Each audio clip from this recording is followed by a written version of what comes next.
ओम ज्ञानतिमिरन्धस्य ज्ञानाञ्जनशलाकया चक्षुरुन्मिलितं येन तस्मै श्रीगुरुवे नमः। श्रीचैतन्यमनोभीष्टं स्थापितं येन भूतले स्वयं रूपः कदा मह्यं ददाति स्वपदान्तिकं। वन्देऽहं श्रीगुरो श्रीयुतापदकमलं श्रीगुरून् वैष्णवांश्च श्रीरूपं साग्रजातां सहगना रघुनाथान्वितं तं सजीवं साद्वैतं सावधूतं परिजनसहितं कृष्णचैतन्यदेवं श्रीराधाकृष्णपादान् सहगना ललिता श्रीविशाखान्वितांश्च। नमः ॐ विष्णुपादाय कृष्णप्रेष्ठाय भूतले श्रीमते भक्तिवेदान्तस्वामिनिति नामिने। नमस्ते सारस्वते देवे गौरवाणी प्रचारिणे निर्विशेषशून्यवादी पाश्चात्यदेशतारिणे। नमो महावदन्याय कृष्णप्रेमप्रदायते कृष्णाय कृष्णचैतन्य नाम्ने गौरतुसे नमः। हे कृष्णा करुणा सिंधु दीनबंधु जगतपते गोपेश गोपिका कांत राधा कांत नमोस्तुते। तप्त कांचन गौरांगी राधे वृंदावनेश्वरी वृषभानुसुते देवी प्रणमामि हरिप्रिये। नीलाचल निवासाय नित्याय परमात्मने बलभद्र सुभद्राभ्यां जगन्नाथाय ते नमः। वाञ्छाकल्पतरुभ्यश्च कृपा सिन्धुभ्य एव च पतितानां पावनेभ्यो वैष्णवेभ्यो नमो नमः। जय श्री कृष्ण चैतन्य प्रभु नित्यानंद श्री अद्वैत गदाधर श्रीवासादि गौर भक्तवृंद। हरे कृष्णा कृष्णा कृष्णा हरे हरे हरे राम राम राम हरे हरे। हरे कृष्णा। तो आप सभी का स्वागत है। चैप्टर 11 आज हम लोग अध्ययन करेंगे, विराट रूप। तो उससे पहले पिछले अध्याय में हमने 10वें अध्याय में पढ़ा था भगवान के ऐश्वर्य के विषय में, श्री भगवान का ऐश्वर्य, the opulences of the supreme lord. और उसमें अंत में अर्जुन यह प्रश्न पूछते हैं कि मैं आपके उस ऐश्वर्य रूप को देखना चाहता हूं। और भगवान बताते हैं कि मेरा जो ऐश्वर्य है बहुत अनलिमिटेड है, उसके जस्ट बिंदु मात्र से यह पूरा जगत का सृष्टि संचालन होता है। तो इतना बड़ा ऐश्वर्य भगवान का, इसको जानने के लिए अर्जुन को बहुत इच्छा होती है। तो ये कनेक्शन है। इस तरह से हम अभी 11वें अध्याय में आते हैं। Let's go ahead. तो 11वें अध्याय में 55 श्लोक हैं, उसको 4 भागों में विभाजित किया गया है for the simplicity according to the topic. Rupa, आप सभी रूपा के कपड़े पहनते हैं, है ना। आर फॉर रिक्वेस्ट, अर्जुन जो है रिक्वेस्ट करते हैं कृष्ण को अपना विराट रूप दिखाने के लिए। श्लोक संख्या 1 से 4 में, 5 से लेकर के 14 में भगवान अपना विराट रूप दिखाते हैं, उसके बारे में वर्णन किया गया है।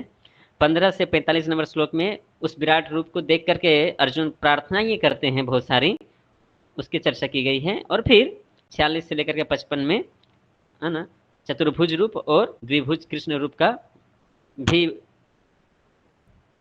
प्रदर्शन करते हैं भगवान श्री कृष्ण, उसके विषय में चर्चा किया गया है। तो हम लोग आगे बढ़ते हैं पहला टॉपिक में, दैट इज कैसे अर्जुन जो है रिक्वेस्ट करते हैं कृष्ण को अपना विराट रूप दिखाने के लिए। तो जैसे कि हम देखें यहाँ पर 10वें अध्याय में कि भगवान बता रहे हैं कि with a single fragment of myself I pervade and support the entire universe. मैं अपने ऐश्वर्य के एक कण मात्र से इस पूरे जगत का संचालन और, है ना, उसका सृष्टि करता हूँ। तो अर्जुन को उस, है ना, विराट रूप जिसके द्वारा इस भौतिक जगत का संचालन होता है, उसको देखने की इच्छा होती है अर्जुन को। अर्जुन रथ में एक योद्धा की तरह है और कृष्ण जो एक सारथी की तरह रथ को चला रहे हैं। लेकिन वही सारथी, पार्थ सारथी, पूरे विश्व को भी चला रहे हैं। ये बहुत ही समझने वाली बात है। और वो कैसे पूरे विश्व को चला रहे हैं, इसको अर्जुन जानना चाहते हैं। वो विराट रूप, उसको देखने की इच्छा अर्जुन को होती है, जिसका चर्चा इस अध्याय में किया गया है कि कैसे अर्जुन को यह इच्छा जागृत होती है। लेट्स गो अहेड, आगे बढ़ते हैं।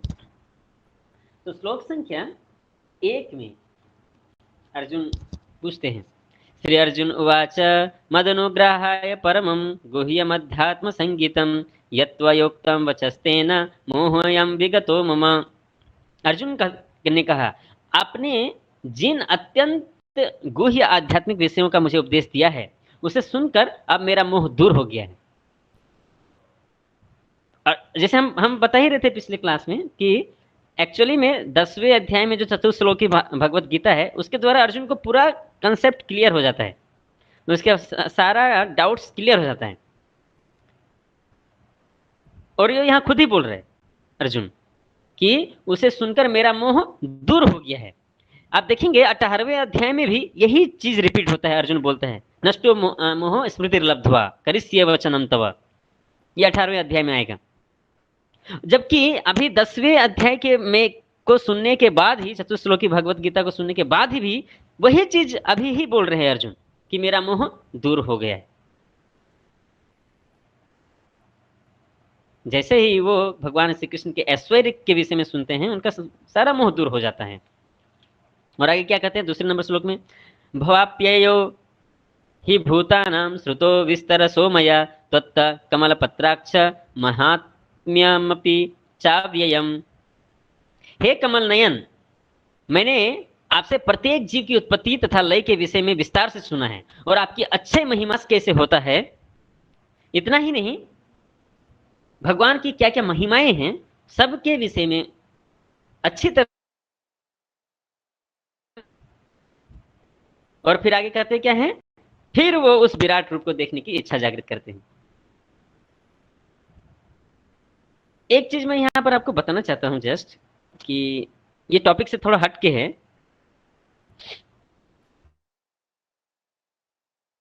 बद्ध जीव मनुष्य भगवत गीता को समझने का बहुत प्रयास करते हैं, जीवन भर पढ़ते हैं भगवत गीता, लेकिन भगवत गीता का जो सार है वो समझ में नहीं आता है। कितना यह दिव्य ग्रंथ है, कितना ही यह शक्तिशाली ग्रंथ है। महात्मा हर कोई इस गीत करते हैं और उसे जीवन में है ना अपनाने का कोशिश करते हैं। पूरा जीवन बीत जाता है। हम अभी अपनी बात करें तो 18 अध्याय के लिए 18 सप्ताह लगने वाला है ना। और कम से कम 36 आवर्स ऑलमोस्ट। लेकिन कृष्ण ने यह भगवत गीता का 18 अध्याय 700 श्लोक अर्जुन को 1 घंटे में सुना दिया था और अर्जुन को समझ में भी आ गया। मैं ये क्यों कह रहा हूं, हमें यह विचार करना चाहिए कि उस समय द्वापर युग में जो मनुष्य थे उनकी बुद्धिमत्ता, उनका इंटेलिजेंस कितना शार्प था, कितना तेज था उस समय उनका बुद्धि, और वो कितने तेजी से ज्ञान को अर्जित कर लेते थे, समझ जाते थे। और हम जैसे बद्ध जीव जो कलयुग में हैं, हमारा बुद्धि इंटेलिजेंस कितना कम है कि हमें समझ में नहीं आता। बार बार पढ़ने के बाद भी समझ में नहीं आता, भूल जाते हैं। भगवत गीता 1 घंटे में कृष्ण ने अर्जुन को बताया था। कहीं कहीं तो ऐसा भी बताया जाता है 40 मिनट्स, 40 to 45 मिनट्स। और उसी भगवत गीता को हमें समझने में 45 मिनट्स क्या, 45 आवर्स क्या, 45 डेज, 45 ईयर्स, 45 लाइफ टाइम्स भी लग सकता है। तो इसलिए हमको इस ग्रंथ के महिमा को समझना चाहिए, इसका जो शक्ति है उसको समझना चाहिए और जीवन में अपनाना चाहिए। तो यहाँ पर अभी हम देख रहे हैं कि अर्जुन जो है कृष्ण को यह रिक्वेस्ट करेंगे, है ना, 3 नंबर श्लोक में कि आप मुझे हम अपना विराट रूप दिखाइए। एवमेतद्यत्ताथ त्वमात्मानं परमेश्वर द्रष्टुमिच्छामि ते रूपम ईश्वरं पुरुषोत्तमः। तीसरे नंबर श्लोक में, हे पुरुषोत्तम, हे परमेश्वर, यद्यपि आपको मैं अपने समक्ष आपके द्वारा वर्णित आपके वास्तविक रूप में देख रहा हूं, किंतु मैंने यह देखने का इच्छुक हूं कि आप इस दृश्य जगत में किस प्रकार प्रविष्ट हुए हैं। मैं आपके उसी रूप का दर्शन करना चाहता हूं। देखिए, यहां पर भी एक बहुत इंपॉर्टेंट चीज है। लोग कहते हैं कि विष्णु से कृष्ण आए हैं कि कृष्ण से विष्णु आए हैं। इसका सबसे बड़ा प्रमाण इस अध्याय में है कि कृष्ण से विष्णु आए हैं, विष्णु से कृष्ण नहीं आए हैं। हम देखेंगे अर्जुन क्या बोल रहे हैं कि यह जो दो हाथों वाला, दो पैर वाले, मोर मुकुट वाले, बंसी बजाने वाले जो कृष्ण हैं, वो ही वास्तविक है, वो सबसे ज्यादा वास्तविक रूप है। वहां से फिर आते हैं महाविष्णु, गर्भोदक्षय विष्णु, क्षीरोदक्षय विष्णु, विराट रूप, या वैकुंठ में रहने वाले अनंत विष्णु जो भी हैं, वो कृष्ण से आते हैं। ये नहीं कि विष्णु से कृष्ण आते, ऐसा नहीं है। क्योंकि ये लोग कई बार क्या समझते हैं कि जैसे, है ना, त्रेता युग में भगवान राम आए थे, वो एक साधारण मनुष्य के रूप में हैं, और राम भी भगवान के अवतार हैं। उसी तरह से कृष्ण भी मनुष्य के रूप में आए हैं द्वापर युग के अंत के समय में, तो वो भी भगवान के अवतार हैं, भगवान नहीं है। ऐसा मनुष्यों का, ऐसे लोगों का कंफ्यूजन रहता है कि विष्णु बड़े हैं कि कृष्ण बड़े हैं, तो तुरंत कह देते हैं कि विष्णु बड़े हैं। क्यों? अब देखने से ही लगता है, कृष्ण के तो 2 ही हाथ है, अरे हम मनुष्य का भी तो 2 ही हाथ हैं, तो ये साधारण मनुष्य है वो। जबकि विष्णु का 4 हाथ है, हाँ यही भगवान, शंख चक्र गदा पद्म लिए हुए हैं। लेकिन ये जो विचारधारा है वो गलत है। हमें शास्त्र के अनुसार जानना चाहिए कि सच्चाई क्या है। सच्चाई ये है कि श्रीमद् भागवत में बताया गया है, एते चांस कला पुंस कृष्णस्तु भगवान स्वयं। कृष्ण के अंश हैं, कला हैं, उनके विस्तार हैं, विस्तारों के विस्तार भी हैं, लेकिन जो सबसे एक्चुअल है, सबसे एक्चुअल भगवान जो है वो है कृष्ण। कृष्णस्तु भगवान स्वयं। जैसे यह उदाहरण दिया जाता है शिला प्रपात के द्वारा उनके ग्रंथों में कि एक मोमबत्ती है, उसको जला दिया गया माचिस के द्वारा। बहुत सारी मोमबत्तियां रखी हुई हैं खड़े करके, सबको जलाना है। एक मोमबत्ती को माचिस से जलाया गया, तो अभी फर्क दिख रहा है कि एक मोमबत्ती जल रहा है और बाकी मोमबत्तियां अभी नहीं जली हुई हैं। अभी क्या किया जा सकता है, माचिस नहीं भी रहे तो उसी मोमबत्ती जो जल रहा है उसके द्वारा बाकी सारे मोमबत्तियों को भी जलाया जा सकता है। और जब सब जल जाते हैं तो फिर देखने में सब बराबर लगता है, सब एक ही है, सभी मोमबत्तियां जल रही हैं। बाकी सारे मोमबत्तियों में और उस पहली मोमबत्ती में क्या भेद है कि उसी मोमबत्ती के द्वारा बाकी सारे मोमबत्तियों को जलाया गया है। उसी तरह से भगवान कृष्ण से जब विस्तार होता है तो वो देखने में, वो शक्ति में, सौंदर्य में बिल्कुल कृष्ण के जैसे हो सकते हैं, लेकिन इसका मतलब ये नहीं है कि वो कृष्ण है। वो जो है सबसे ओरिजिनल है। ओरिजिनल मोमबत्ती ओरिजिनल ही रहता है। उसी तरह ओरिजिनल भगवान जहां से बहुत सारे विस्तार हुए हैं वो विस्तार विस्तार ही रहेंगे, और जो ओरिजिनल भगवान है वो ओरिजिनल भगवान ही रहेंगे। एते चांस कला पुष्ण कृष्णस्तु भगवान स्वयं। कृष्ण ही भगवान है, कृष्ण ही सबसे बड़े भगवान है। श्रील प्रभुपाद क्या वर्ड यूज करते हैं भगवान शब्द के लिए इंग्लिश में? Supreme personality of God head. बहुत सारे देवी देवता हो सकते हैं, देवी देवताओं के लिए क्या वर्ड बताया गया है? Demigods and demigoddesses. देवी देवताओं के ऊपर भगवान आते हैं तो उसके लिए गॉड यूज किया जाता है। बहुत सारे वो भगवान हो सकते हैं, जैसे शिव भगवान, विष्णु भगवान, ब्रह्मा जी, वो भी भगवान के गिनती में आते हैं। ईश्वर, ईश्वर उनको बोला जाता है। ईश्वर मतलब शक्तिवान, जिनके पास शक्ति होती है, जो कंट्रोलर होते हैं, उनको ईश्वर बोला जाता है। तो ब्रह्मा विष्णु महेश हैं, लेकिन वो ईश्वर हैं, लेकिन वो परमेश्वर नहीं है। ये हमको समझना पड़ेगा। चाहे वो ब्रह्मा हो, विष्णु हो या महेश हो, वो ईश्वर हो सकते हैं लेकिन परमेश्वर नहीं है। वो परमेश्वर केवल एक ही है, वो है कृष्ण।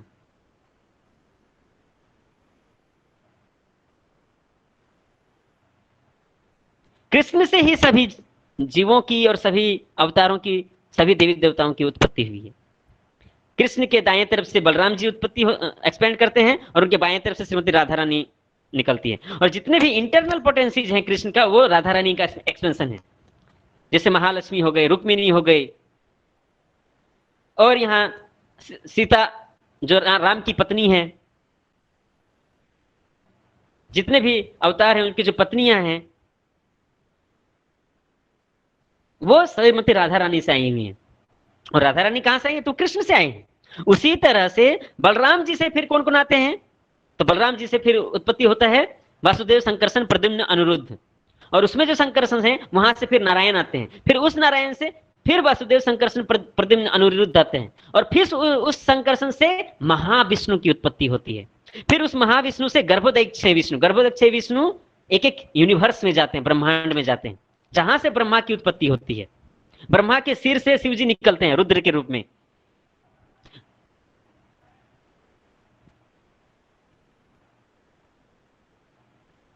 तो बहुत सारे देवी देवता हैं। अच्छा, विष्णु वैकुंठ लोक में अनंत वैकुंठ लोक हैं। इस भौतिक जगत में जैसे अनंत भौतिक प्लैनेट्स हैं, ग्रह हैं, उसी तरह से आध्यात्मिक जगत में वैकुंठ धाम में बहुत सारे अनंत वैकुंठ धाम के लोक हैं, प्लैनेट्स हैं।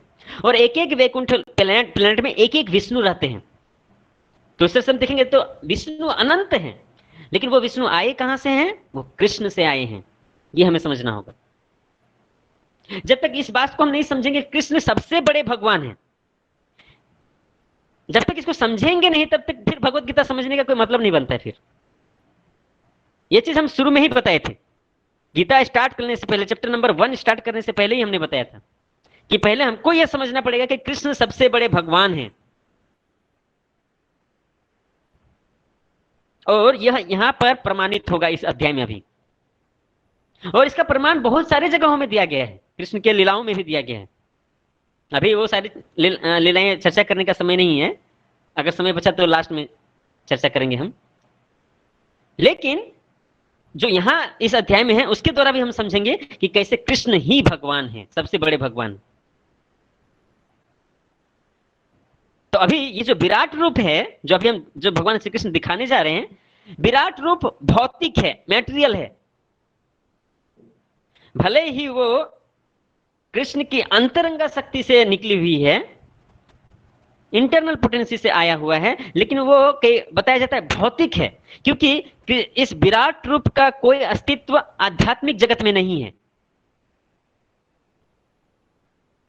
यह जो विराट रूप जिसकी हम लोग चर्चा करने जा रहे हैं वो केवल भौतिक जगत में ही पाया जाता है।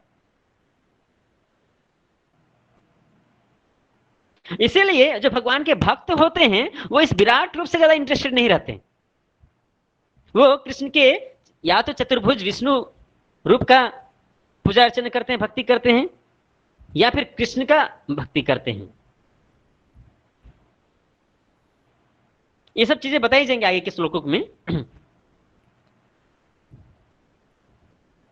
हम भारत देश में भी अगर साधारण समाज में यह प्रश्न करें तो आप पाएंगे कि 99% लोगों को यह कंसेप्ट क्लियर नहीं है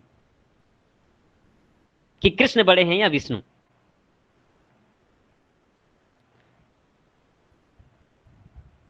प्रॉब्लम यह है कि हम शास्त्र को पढ़े नहीं, तो कंफ्यूजन हो जाता है। फिर शास्त्र हमारे ही धर्म के हैं, सनातन धर्म के, लेकिन अगर हम पढ़ेंगे नहीं, ज्ञान नहीं होगा, तो फिर यह कंफ्यूजन आ जाता है। इसलिए हमारे लिए बहुत जरूरी है कि हम शास्त्रों का अध्ययन करें। तो हम देखते हैं यहां पर आगे के श्लोक में, तीसरे नंबर श्लोक में जैसे अर्जुन उस विराट रूप को देखना चाहते हैं। आगे फिर चौथे नंबर श्लोक में भी वो बता रहे हैं, मन्यसे यदि तत्शक्यम मया द्रष्टुमिति प्रभो योगेश्वर ततो मे त्वं दर्शयात्मानमव्ययम्। हे प्रभु, हे योगेश्वर, यदि आप सोचते हैं कि मैं आपके विश्व रूप को देखने में समर्थ हो सकता हूं, तो कृपा करके मुझे अपना असीम विश्व रूप दिखलाइए। अर्जुन को यह लगता है कि I may not be qualified to see that form. If I am not qualified, then how can I see the supreme form, the Virat Roop? So he's asking Krishna first that if I am qualified, if only I am qualified, then only you show me that form. And or otherwise, if I am not qualified, then please give me the qualification so that I can see that supreme form.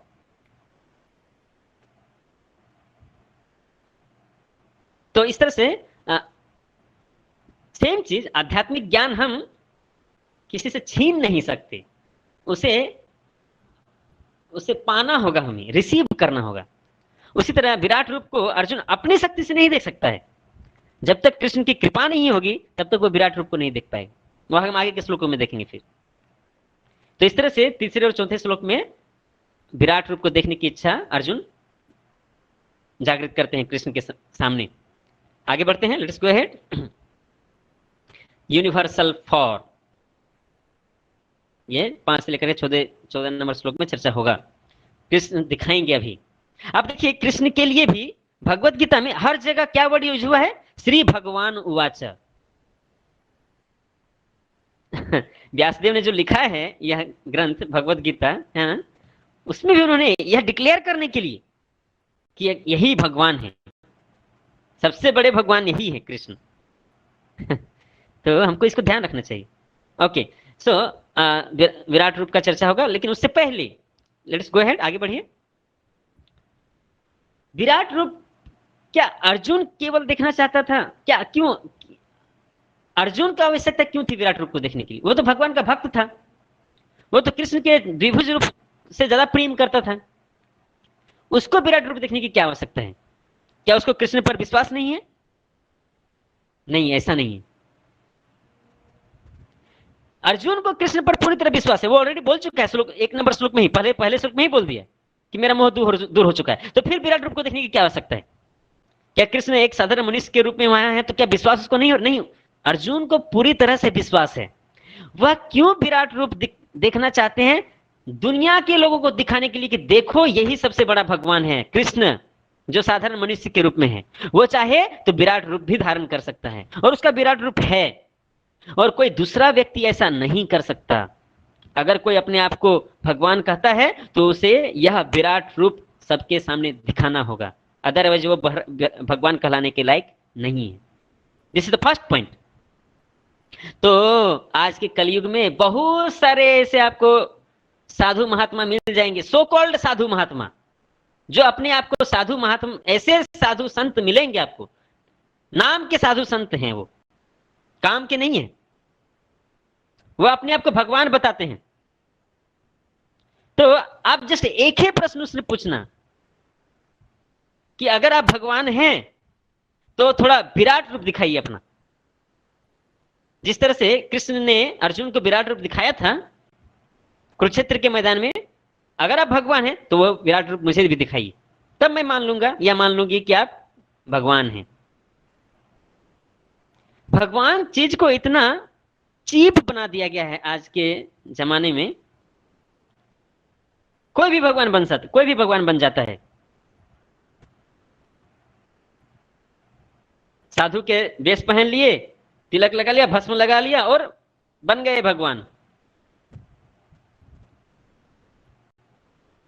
तो अर्जुन यह चाहता है विश्व के लोगों को दिखाना कि देखो अगर कोई भगवान है तो उसका क्या क्वालिफिकेशन है। वो यह विराट रूप दिखा सकते हैं, और कोई भी जीव इस धरती पर या आध्यात्मिक जगत में यह विराट रूप नहीं दिखा सकता। केवल एक ही भगवान है वो जो इस विराट रूप को दिखा सकते हैं। तो यह जो विराट रूप है वह भगवान और बाकी जीवों में भेद को प्रदर्शित कर देता है पूरी तरह से। इसीलिए अर्जुन चाहते हैं उस विराट रूप को देखना, ताकि दुनिया के लोग यह देख सके, दुनिया के लोगों के सामने यह साबित किया जा सके कि कृष्ण ही भगवान है।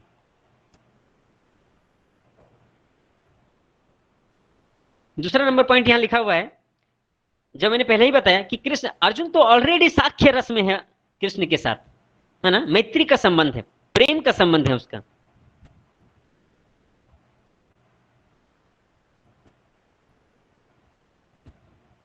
लेकिन उस विराट रूप को देखने के लिए उनको स्पेशल चक्षु चाहिए, आईज चाहिए उसको, है उसको अभी देंगे, वो चक्षु भी प्रदान करेंगे कृष्ण उसको, सेलेस्टियल आईज, दिव्य चक्षु प्रदान करेंगे,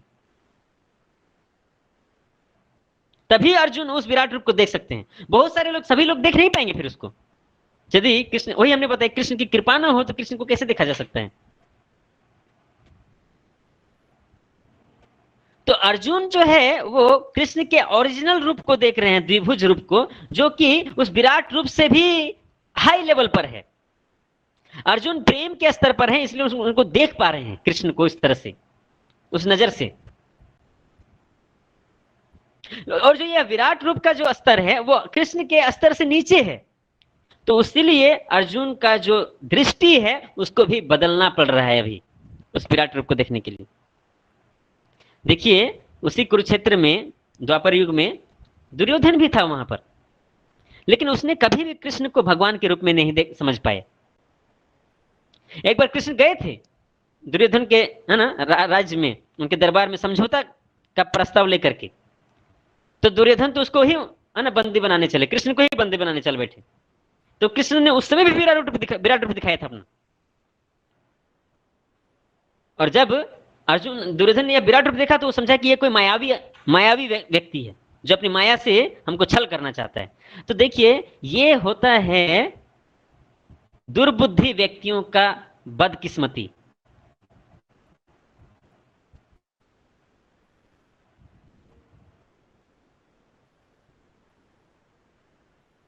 कि भगवान सामने रहने पर भी वो भगवान को भगवान की तरह नहीं देख पाते हैं। लोग कहते हैं कि मैं भगवान को नहीं मानता हूं, अगर भगवान है तो मुझे दिखा दो तो मान लेंगे भगवान।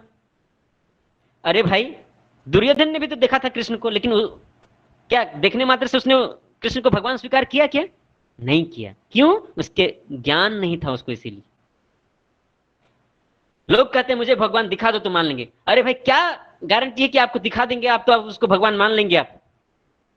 जब दुर्योधन नहीं मान सका, जब कंस नहीं कृष्ण को भगवान मान सका, जब शिशुपाल कृष्ण को भगवान नहीं मान सका,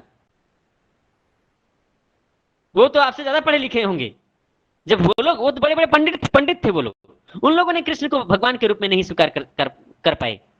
तो हम जैसे आम आदमियों की क्या गारंटी है कि भगवान यदि आकर प्रस्तुत हो भी जाएंगे, हमारे सामने खड़े भी हो भी जाएंगे, तो हम उनको समझ जाएंगे कि हाँ यही भगवान है, और उनको स्वीकार कर लेंगे, हम उनको सरेंडर कर देंगे अपना लाइफ?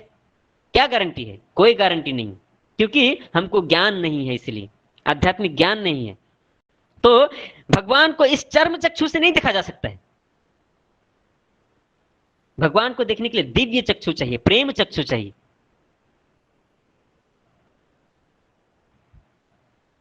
तो ये यहाँ दूसरे नंबर पॉइंट में बताया गया है, दोज हु क्लेम, है ना, थर्ड नंबर में, that they are god must show this universal form to prove their claim. तो इसीलिए हम आप सभी से रिक्वेस्ट करते हैं कि कहीं पे ऐसे चीजों में फंसना नहीं जहां कोई भी व्यक्ति बोल देता है कि मैं भगवान हूं।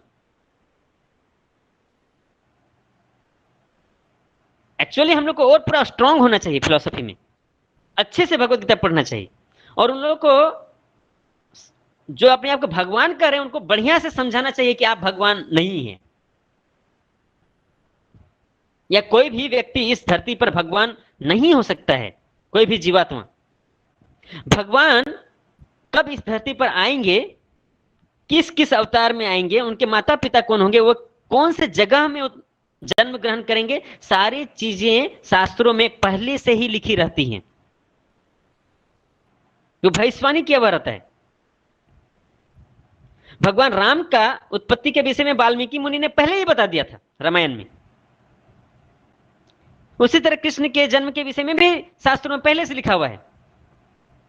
उसी तरह से कृष्ण के बाद जो अवतार हुआ, बुद्ध अवतार, उसके भी विषय में पहले से ही लिखा हुआ था। बुद्ध के जन्म से पहले से ही बुद्ध के नाम, उनके माता पिता, उनका कहां पर जन्म होगा, सब कुछ पहले से ही लिखा हुआ था। उसी तरह से इस कलयुग का जो अंतिम अवतार होने वाला है, कल्कि अवतार, उसमें भी कल की अवतार कौन होंगे, उनके माता पिता कौन होंगे, कौन से गांव में जन्म ग्रहण करेंगे, सब कुछ ऑलरेडी लिखा हुआ है। तो कोई व्यक्ति अगर बोलता है कि मैं भगवान हूं, तो उनसे पूछना चाहिए भला कौन सा शास्त्र में लिखा है, तो बताइए तो आपका नाम और आपके माता पिता का नाम और आप कहां जन्म ग्रहण किए उसका नाम। तो ये होते हैं ढोंगी साधु। साधु के नाम पर पाखंड होते हैं ये लोग, जो इस तरह से साधारण जनता को, मासूम लोगों को ठगते हैं, उनको गुमराह करते हैं।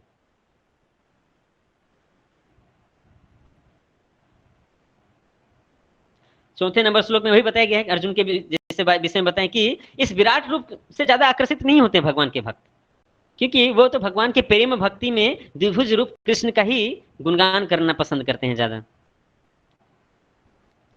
तो इस विराट रूप के विषय में थोड़ा यहाँ पहले ही बता दिया गया है। अब हम चलते हैं भगवान किस तरह से विराट रूप दिखाते हैं अर्जुन को। लेट अस गो अहेड, आगे बढ़िए प्लीज। 5th नंबर श्लोक। श्री भगवान उवाच पश्य मे पार्थ रूपाणि शतशोऽथ सहस्रशः नानाविधानि दिव्यानि नानावर्णाकृतीनि च। श्री भगवान ने कहा, हे अर्जुन, हे पार्थ, अब तुम मेरे ऐश्वर्य को सैकड़ों हजारों प्रकार के देवी तथा विविध रंगों वाले रूपों को देखो। अब दिखाना चालू करते हैं। 6th नंबर श्लोक। पश्यादित्यन वसुन रुद्रान अश्विनो मरुदस्तथा बहून्य दृष्टपूर्वाणि पश्याश्चर्यानि भारत। हे भारत, लो तुम आदित्यों, वसुओं, रुद्रों, अश्विनी कुमारों तथा अन्य देवताओं के विभिन्न रूपों को यहां देखो।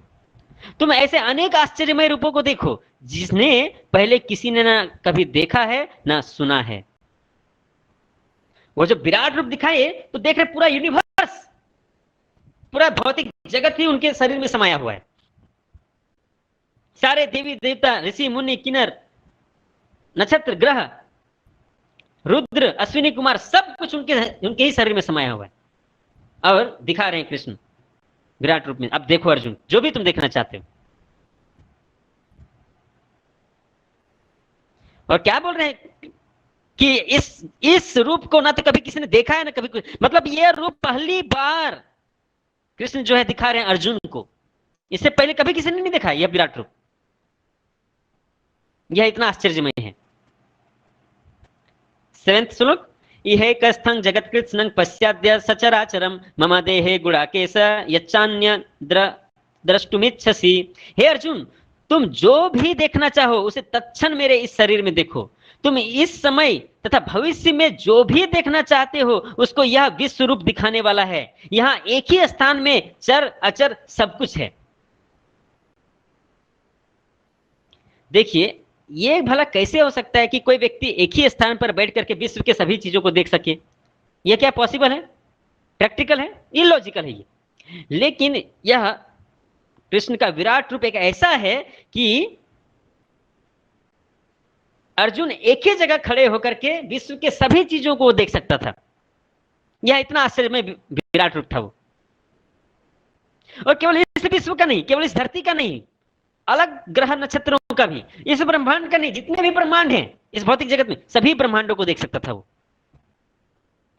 और केवल वर्तमान को नहीं, अभी क्या हो रहा है वो नहीं, वर्तमान, भूत और भविष्य तीनों को देख सकता था वो अर्जुन उस विराट रूप में। जो भी देखना चाहता था कृष्ण अर्जुन, वो देख सकता था वहां पर।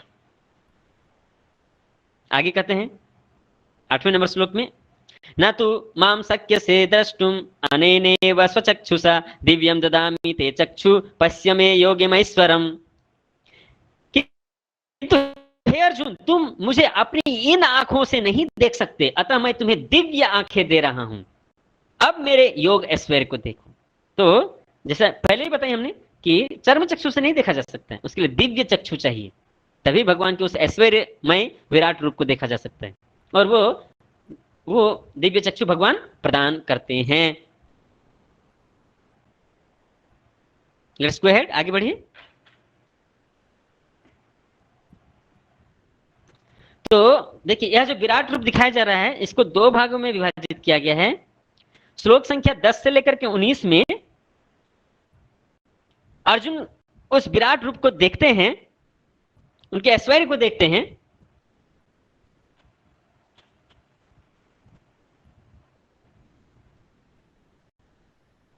कि कैसे कृष्ण का जो ये विराट रूप पूरे विश्व में फैला हुआ है, या पूरा विश्व या पूरा ब्रह्मांड पूरा सृष्टि उस विराट रूप में समाया हुआ है, यह वहां दिखाया गया है। फिर श्लोक संख्या 20 से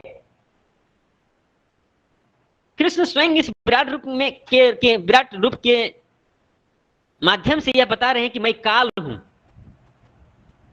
तो वो जो काल रूप का वर्णन है वह श्लोक संख्या 20 से आगे चर्चा की गई है। काल मतलब समय, और किस तरह से काल के रूप में इस सारे सृष्टि का नियंता वो विराट रूप है, वो वहां समझाते हैं कृष्ण। तो इसकी हम लोग चर्चा करेंगे। लेट्स गो अहेड, आगे बढ़िए। तो 9वें नंबर, अभी देखिए ये जो भगवत गीता का चर्चा चल रहा है, अभी हम लोग भूल तो नहीं गए हैं। श्लोक पहले अध्याय में बताया गया था कि यह डिस्कशन किसके किसके बीच में हो रहा है, धृतराष्ट्र और संजय के बीच में। तो अभी संजय इंटरप्ट करके बोलते हैं धृतराष्ट्र को कि अब इसके बाद कृष्ण ने अर्जुन को यह विराट रूप दिखाया। तो 9 नंबर श्लोक में है, संजय उवाच एवं उक्त्वा ततो राजन् महायोगेश्वरो हरि दर्शयामास पार्थाय परम रूपमैश्वरम। संजय ने कहा, हे राजा, इस प्रकार कहकर महायोगेश्वर भगवान ने अर्जुन को अपना विश्व रूप दिखलाया।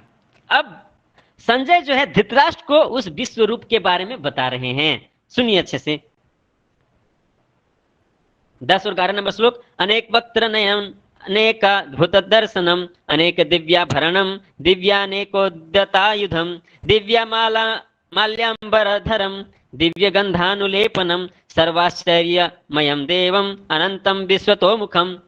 अर्जुन ने उस विश्व रूप में असंख्य मुख, असंख्य नेत्र, असंख्य आश्चर्यमय दृश्य को देखा।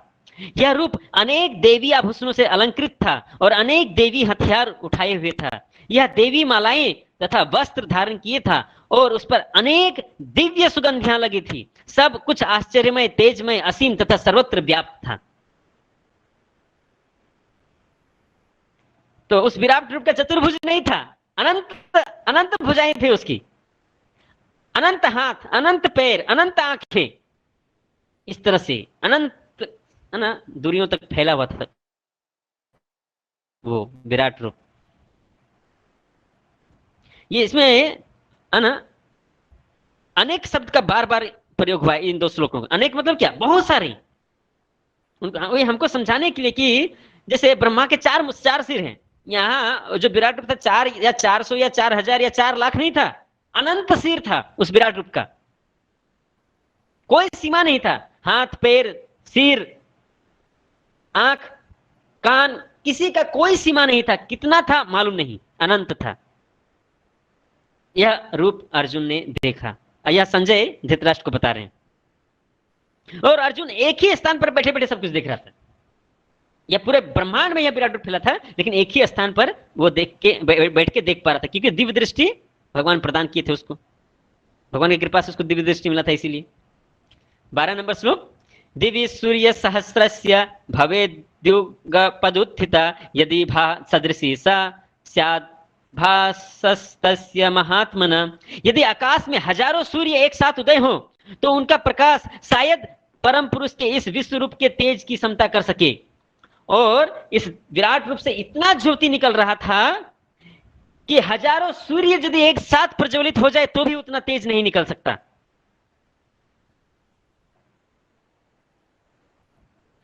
हाँ, ये सही है, क्योंकि जब कृष्ण वो विराट रूप दिखाए तो वह इतना चकाचौंध करने वाला था कि उस कुरुक्षेत्र के मैदान में किसी को और कुछ भी नहीं दिखाई दिया। केवल इतना लाइट था कि सबकी आंखें, मतलब क्या कहते हैं ना, चकरा गई सबकी आंखें। जैसे हम यदि ना दोपहर के समय आंखों को सूर्य की तरफ करेंगे तो क्या होगा, आंखें चकरा जाती है ना। उसी तरह से सबकी आंखें चकाचौंध हो गई पूरी तरह से, कोई कुछ नहीं देख पाए, केवल लाइट। तो केवल अर्जुन देख पाया था और संजय देख पाया था, क्योंकि संजय को भी दिव्य दृष्टि मिला हुआ था।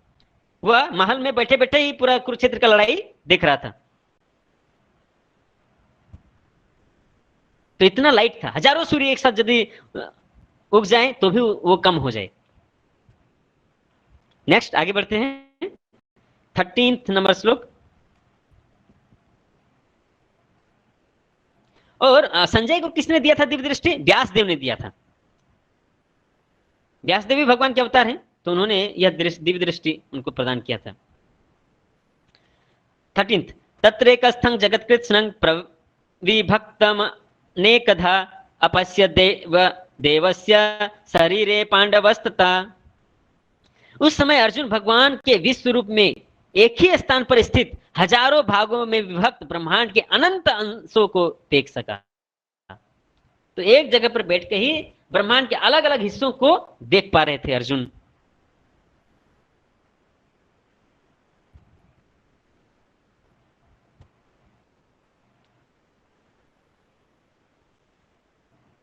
नंबर श्लोक, ततः स विस्मयाविष्टो हृष्टरोमा धनंजय प्रणम्य शिरसा देवं कृतांजलिरभासतः। तब मोहग्रस्त एवं आश्चर्यचकित रोमांचित हुए अर्जुन ने प्रणाम करने के लिए मस्तक झुकाया और वह हाथ जोड़कर भगवान से प्रार्थना करने लगा। अगर मान लीजिए ऐसा कुछ भयावह चीज हमारे भी सामने आ जाए तो हमारे लिए कोई ऑप्शन ही नहीं बचेगा दंडवत प्रणाम करने के अलावा। साष्टांग प्रणाम, इतना भयावह रूप है ये, और कोई ऑप्शन तो अर्जुन के सामने और कोई रास्ता नहीं था सिवाय दंडवत प्रणाम करने का। आदर पूर्वक वो प्रणाम कर रहे थे। अभी तक अर्जुन कृष्ण को अपना मित्र समझते थे, है ना, लेकिन जैसे ही यह रूप देखा तब समझ में आ गया उसको कि अरे हम तो बहुत बड़ा मिस्टेक किए, ये तो भगवान है और इनको हम अपना मित्र समझ बैठे। और कृष्ण का अर्जुन का कृष्ण के साथ कैसा संबंध था? मैत्री का संबंध, फ्रेंडशिप। तो फ्रेंड आपस में लड़ते झगड़ते रहते हैं, हंसी मजाक करते हैं। अब अर्जुन को लग रहा है कि मैं किसके साथ हंसी मजाक कर रहा था अभी तक। तो यह सब समझने के बाद अब अर्जुन बोलना चालू करते हैं नेक्स्ट श्लोक से। तो हम लोग नेक्स्ट पार्ट में जाते हैं, P4 prayers of arjuna.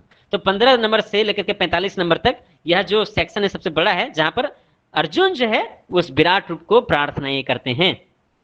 So let us go ahead. 15 से 18। अर्जुन उवाच पश्यामि देवांस्तव देवदेहे सर्वांस्तथा भूत विशेष संघान् ब्रह्मानमीशं कमलासनस्थ मृसिंस सर्वानुरगांश्च दिव्यान्। अर्जुन ने कहा, हे भगवान कृष्ण, मैं आपके शरीर में सारे देवताओं तथा अन्य विविध जीवों को एकत्र देख रहा हूं। मैं कमल पर आसीन ब्रह्मा, शिव तथा समस्त ऋषियों एवं दिव्य सर्पों को देख रहा हूं। अब उस विराट रूप के बारे में कहना अर्जुन शुरू करते हैं, है ना। तो जैसे गर्भोदक्षाई विष्णु अनंत शेष के ऊपर लेटे रहते हैं, उन सर्पों को भी देख रहे हैं वहां पर उस विराट रूप में। वासुकी नाग के ऊपर लेटे रहते हैं, ब्रह्मा जी, शिव जी, सबको देख रहे हैं वहां पर। आगे 16 नंबर श्लोक। अनेक बाहुदर वक्त्र नेत्रं पश्यामि त्वां सर्वतोऽनन्तरूपं नान्तं न मध्यं न पुनस्तवादिं पश्यामि विश्वेश्वर विश्वरूप। हे विश्वेश्वर, हे विश्वरूप, मैं आपके शरीर में अनेकानेक हाथ, पेट, मुंह, आंखें देख रहा हूं जो सर्वत्र फैले हुए हैं, जिनका कोई अंत नहीं है। मैं आप में न अंत दिखता है, न मध्य, न आदि, कुछ नहीं देख पा रहा हूं मैं, सब जगह विद्यमान में है आप। तो कृष्ण भगवान अनंत हैं, हरि अनंत, हरि कथा अनंता। तो यहां वो अनंत रूप कृष्ण का दिखाई दे रहा है अर्जुन को।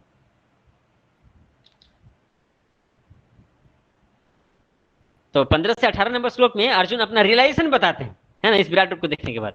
19 नंबर से 25 नंबर श्लोक में उस काल रूप का वर्णन है, जो हमने थोड़ा चर्चा किया था। काल रूप का वर्णन 19 नंबर श्लोक से 25 नंबर श्लोक तक में है।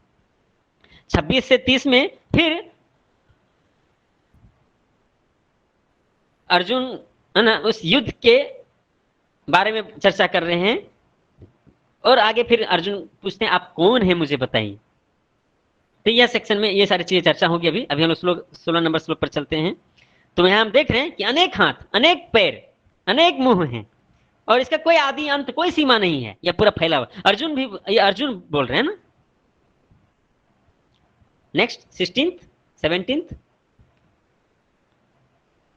और यह इतना तेज है इस रूप में कि इसको देख पाना भी बहुत कठिन है। किरीटिनं गदिनं चक्रिनं च तेजो राशिं सर्वतो दीप्तिमन्तं पश्यामि त्वां दुर्निरीक्षं समन्ता दीप्तानलार्कद्युतिमा प्रमेयम्।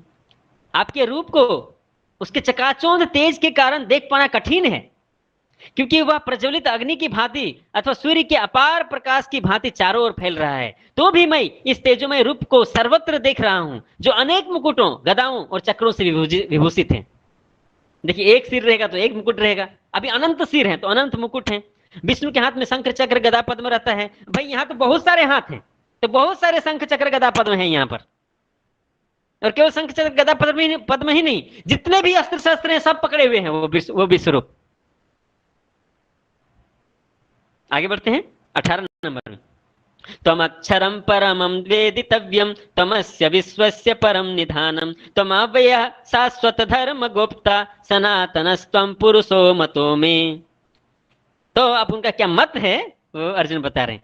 आप परम आद्य ज्ञेय वस्तु हैं, आप इस ब्रह्मांड के परम आधार हैं, आश्रय हैं, आप अव्यय तथा पुराण पुरुष हैं, आप सनातन धर्म के पालक भगवान हैं। यही मेरा मत है। अभी समझ में आ गया। जैसे हम बता रहे थे ना, ये अब आया ऊंट पहाड़ के नीचे।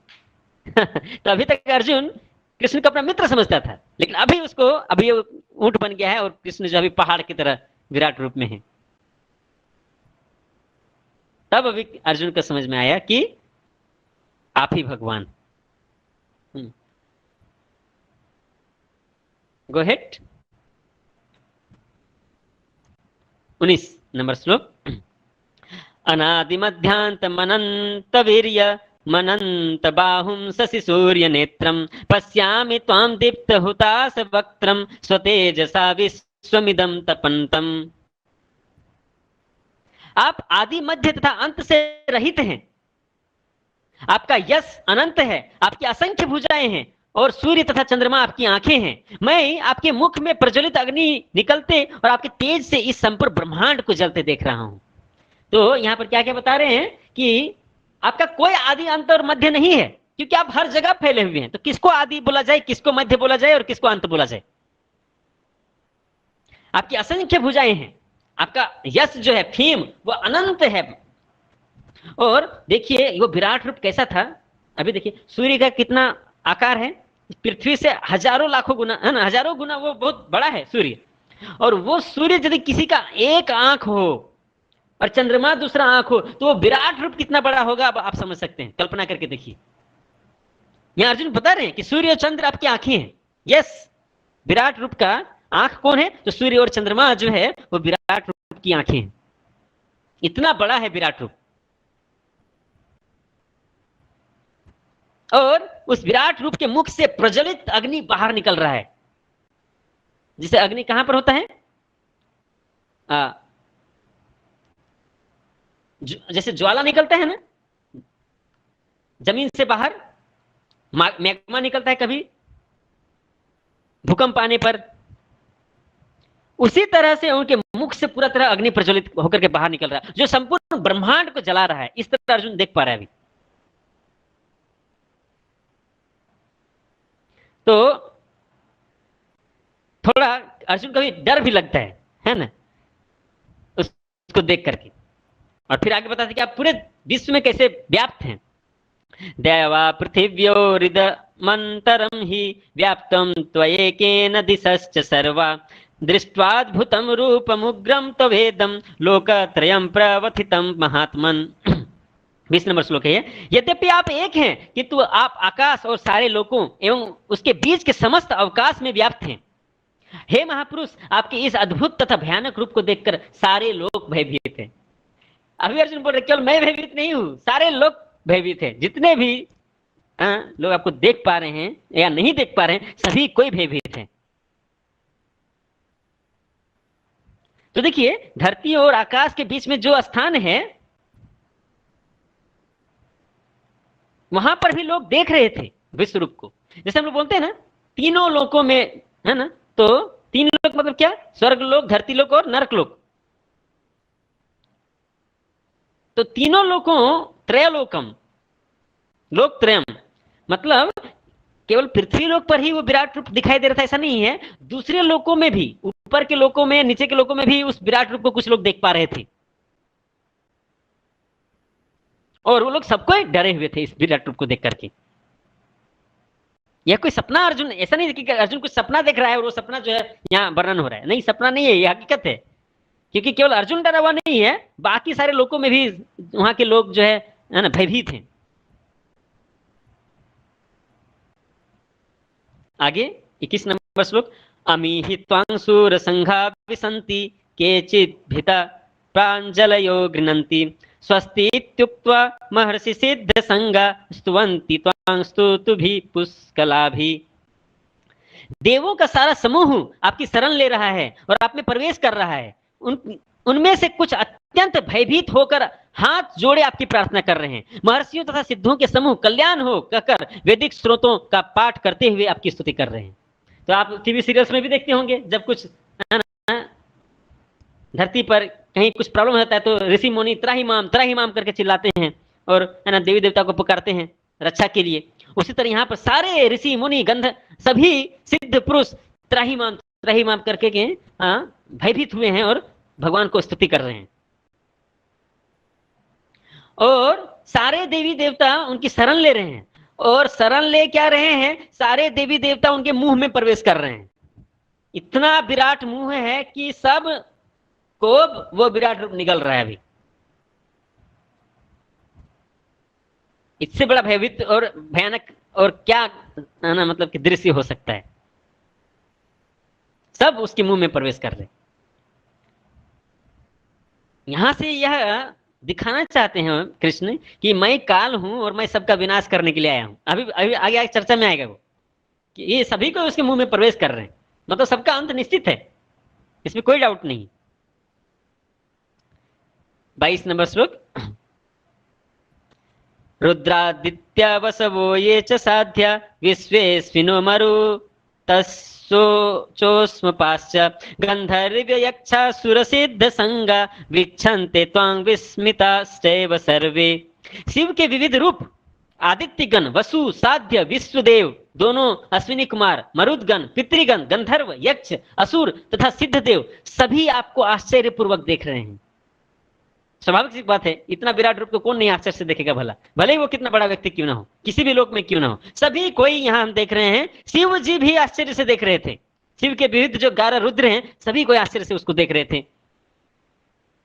23 नंबर श्लोक, रूपम महत्ते बहुवक्त्र नेत्रम महाबाहो बहुबाहुरूपादम बहुदरम बहुदंष्टाकरालम दृष्ट्वा लोका प्रवथितास्तहा तथाहम। हे महाबाहु, आपके इस अनेक मुख, नेत्र, बाहु, जंघा, पांव, पेट तथा भयानक दांतों वाले विराट रूप को देखकर देवतागण सहित सभी लोग अत्यंत विचलित हैं, और उन्हीं की तरह मैं भी विचलित हूं। इस तरह अर्जुन बोल रहे हैं।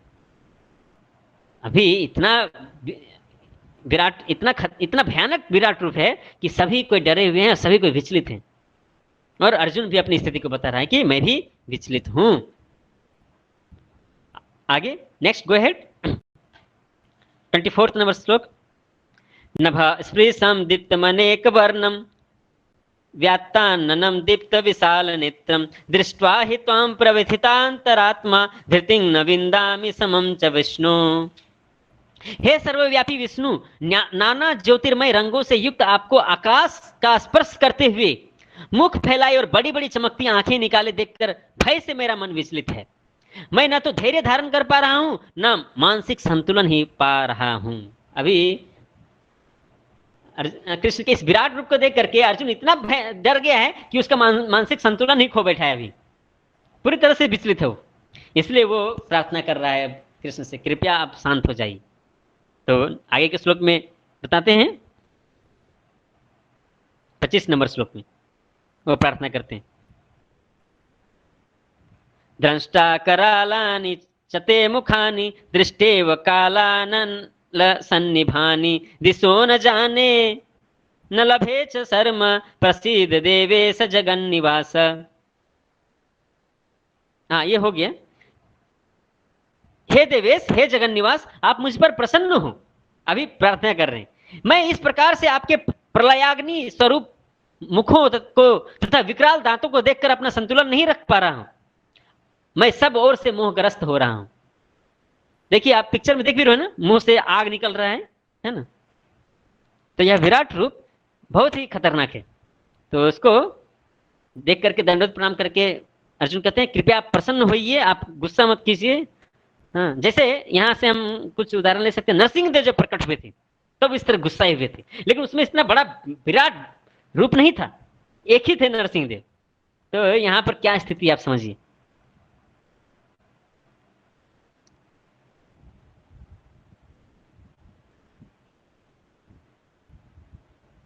तो यहाँ लिंक कुछ लिखा हुआ है that arjuna told that he can see whatever he wished to see. Krishna told to Arjuna, है ना, that indicates see in my body the future victory and defeat in this war. तो कृष्ण ने पहले ही बता दिया कि तुम इसमें वर्तमान, भूत और भविष्य तीनों को देख सकते हो। तो अर्जुन देख पा रहा था भविष्य को भी, कि भविष्य में जीत पांडवों की होने वाली है, कि कुरुक्षेत्र की लड़ाई के अंत में जीत अर्जुन का ही होगा, 5 पांडवों का ही होगा। तो वो अभी कृष्ण अर्जुन को दिखाएंगे। तो श्लोक संख्या 26 और 27 एक साथ है। लेट अस गो अहेड, आगे बढ़िए।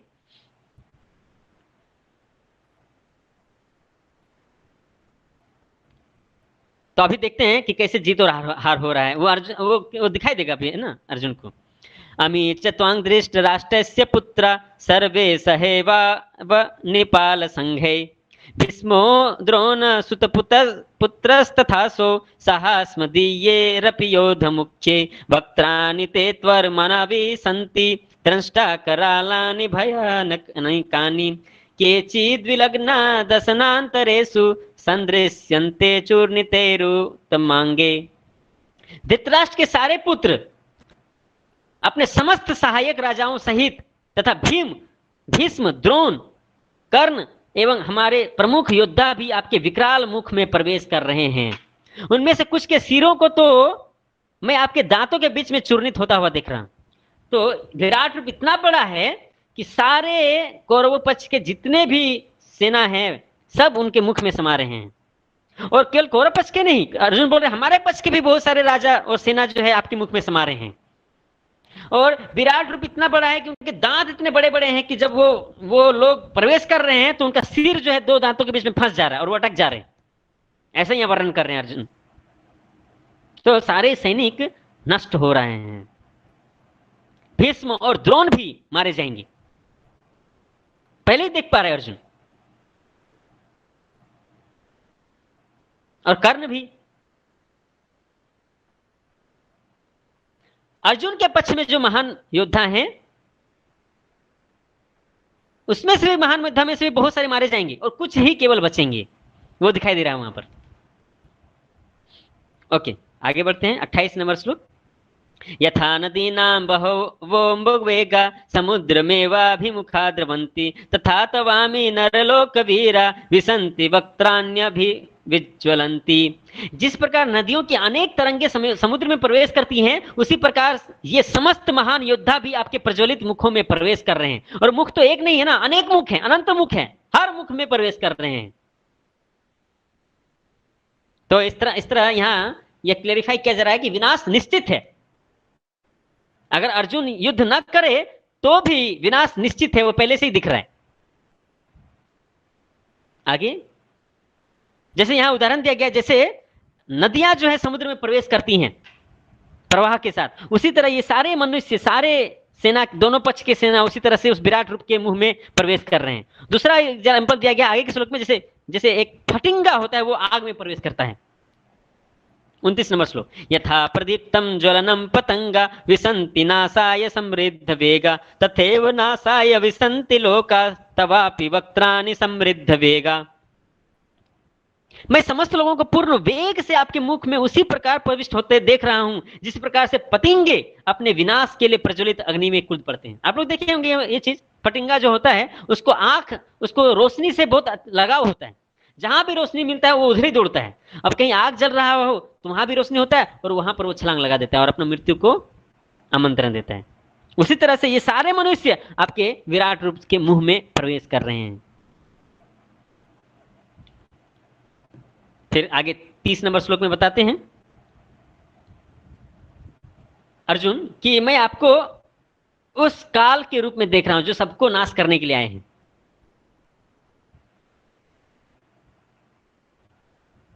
और आपका जो यह प्रभाव है पूरे पूरे जगत में फैला हुआ है। तो 30 नंबर श्लोक में यह बताते हैं, ले ली यसे ग्रस्मान समन्तान लोकान समग्रान वदनेर्ज्वलद्भि तेजोभिरापूर्य जगत समग्रम भासस्तवोग्र प्रतपन्ति विष्णु। हे विष्णु, मैं देखता हूं कि आप अपने प्रज्वलित मुखों से सभी दिशाओं के लोगों को निगले जा रहे हैं। आप सारे ब्रह्मांड को अपने तेज से आपूरित करके अपने विकराल झुलसाती किरणों सहित प्रकट हो रहे हैं। मतलब सारे जगत को वो नाश कर रहे हैं, केवल मनुष्यों का नहीं। उनका अग्नि इतना प्रज्वलित है, उनका शरीर से इतना तेज निकल रहा है कि सब कुछ जला के राख कर देगा। Go ahead, let us go ahead. 31. Yes.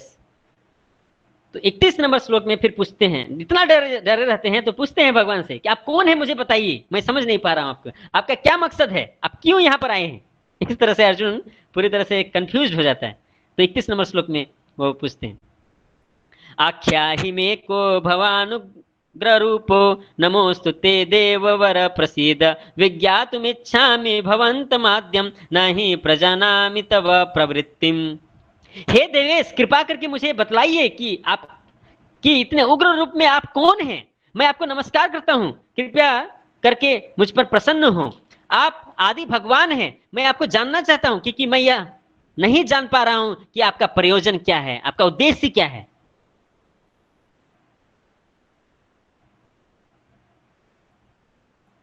तो अर्जुन यह विराट रूप इतना खतरनाक था कि अर्जुन का मति ही पूरा भ्रष्ट हो गया, या मन पूरी तरह विचलित हो गया और कुछ नहीं समझ पा रहा था।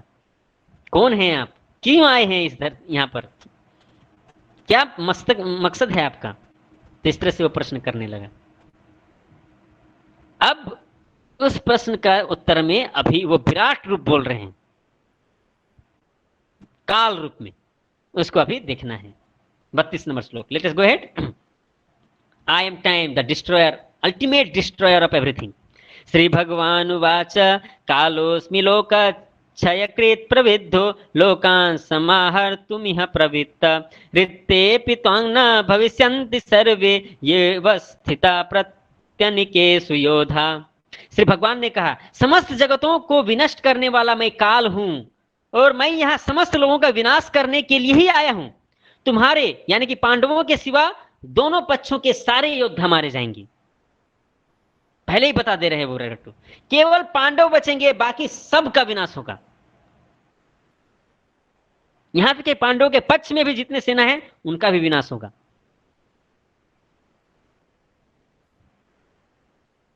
तो अर्जुन सोच रहा था कि मैं क्यों युद्ध करूं, मैं क्यों पाप का भागी बनूं दूसरों को हत्या करके। अरे भाई, अभी भगवान खुद दिखा रहे हैं, तुम कुछ करने वाले नहीं हो, तुम अपने आप को बहुत बड़ा योद्धा मत समझो, मैं ऑलरेडी सब कुछ कर चुका हूं।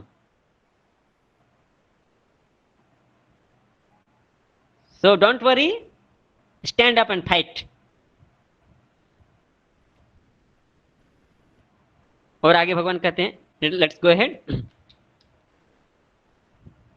आगे बढ़िए। तो देखिए ये विराट रूप इस पिक्चर में दिखाया गया है।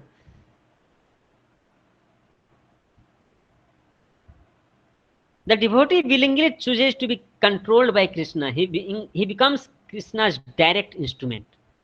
तो जैसे देखिए अभी अर्जुन पूरी तरह विनम्र हो गया है ना, कि आप कौन हैं, आपका मकसद क्या है, आप हमें बताइए, मैं आपका दास हूं, आप भगवान हैं और मुझे कृपया मार्गदर्शन कीजिए, आप मुझ पर प्रसन्न होइए। इस तरह से मैं आपको नमस्कार करता हूं। इस तरह से अर्जुन जो है उस विराट रूप के सामने प्रार्थना करने लगे।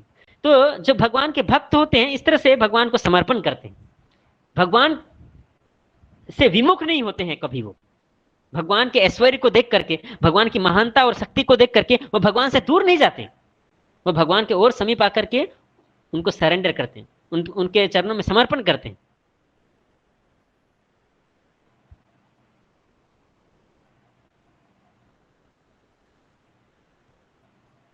तो जब अर्जुन समर्पण समर्पण इस तरह कर रहा है, तब देखते हैं हम आगे कुछ श्लोक में, 33 नंबर श्लोक में भगवान बोलेंगे कि just you become my instrument, I have done everything, I have already killed all the people, all the armies, only you 5 Pandavas will remain, so just become my instrument and win the glory, that's all. निमित्त मात्रम भव सव्यसाची, ये बहुत ही famous statement है भगवत गीता का, जो आपने कई बार सुना होगा, हर जगह में ये स्टेटमेंट फेमस है, निमित्त मात्रम भव सव्यसाची, वो यही श्लोक है 33 नंबर श्लोक। ये बहुत ही महत्वपूर्ण श्लोक है। हमें भी खुद को कृष्ण के हाथों में निमित्त बनाना चाहिए, भगवान के हाथों में निमित्त बनना चाहिए।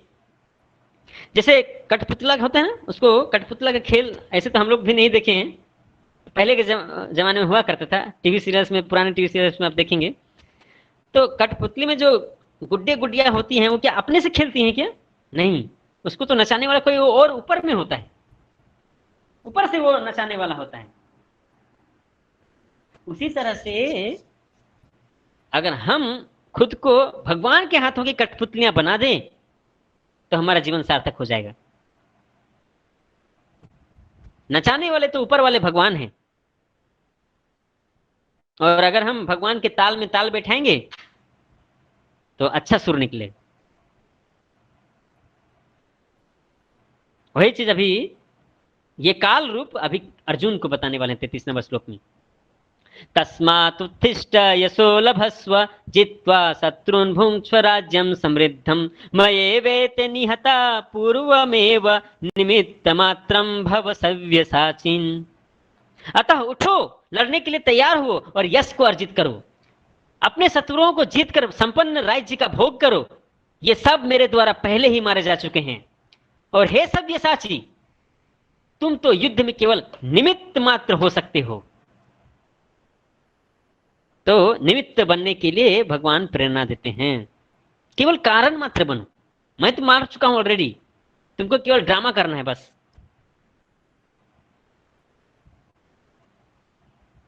तो इस तरह से जो भगवान के सुर में सुर मिला करके जीवन आगे बढ़ाते हैं, वो जीवन के अंत में भगवत धाम जाते हैं, भगवान के पास।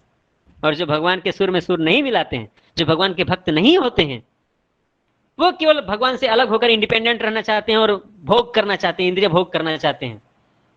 तो वो भले ही भगवान से कंट्रोल होना नहीं चाहते हैं, लेकिन अल्टीमेटली किसके द्वारा कंट्रोल हो जाते हैं? माया देवी, दुर्गा देवी के अंडर में कंट्रोल में आ जाते हैं। वो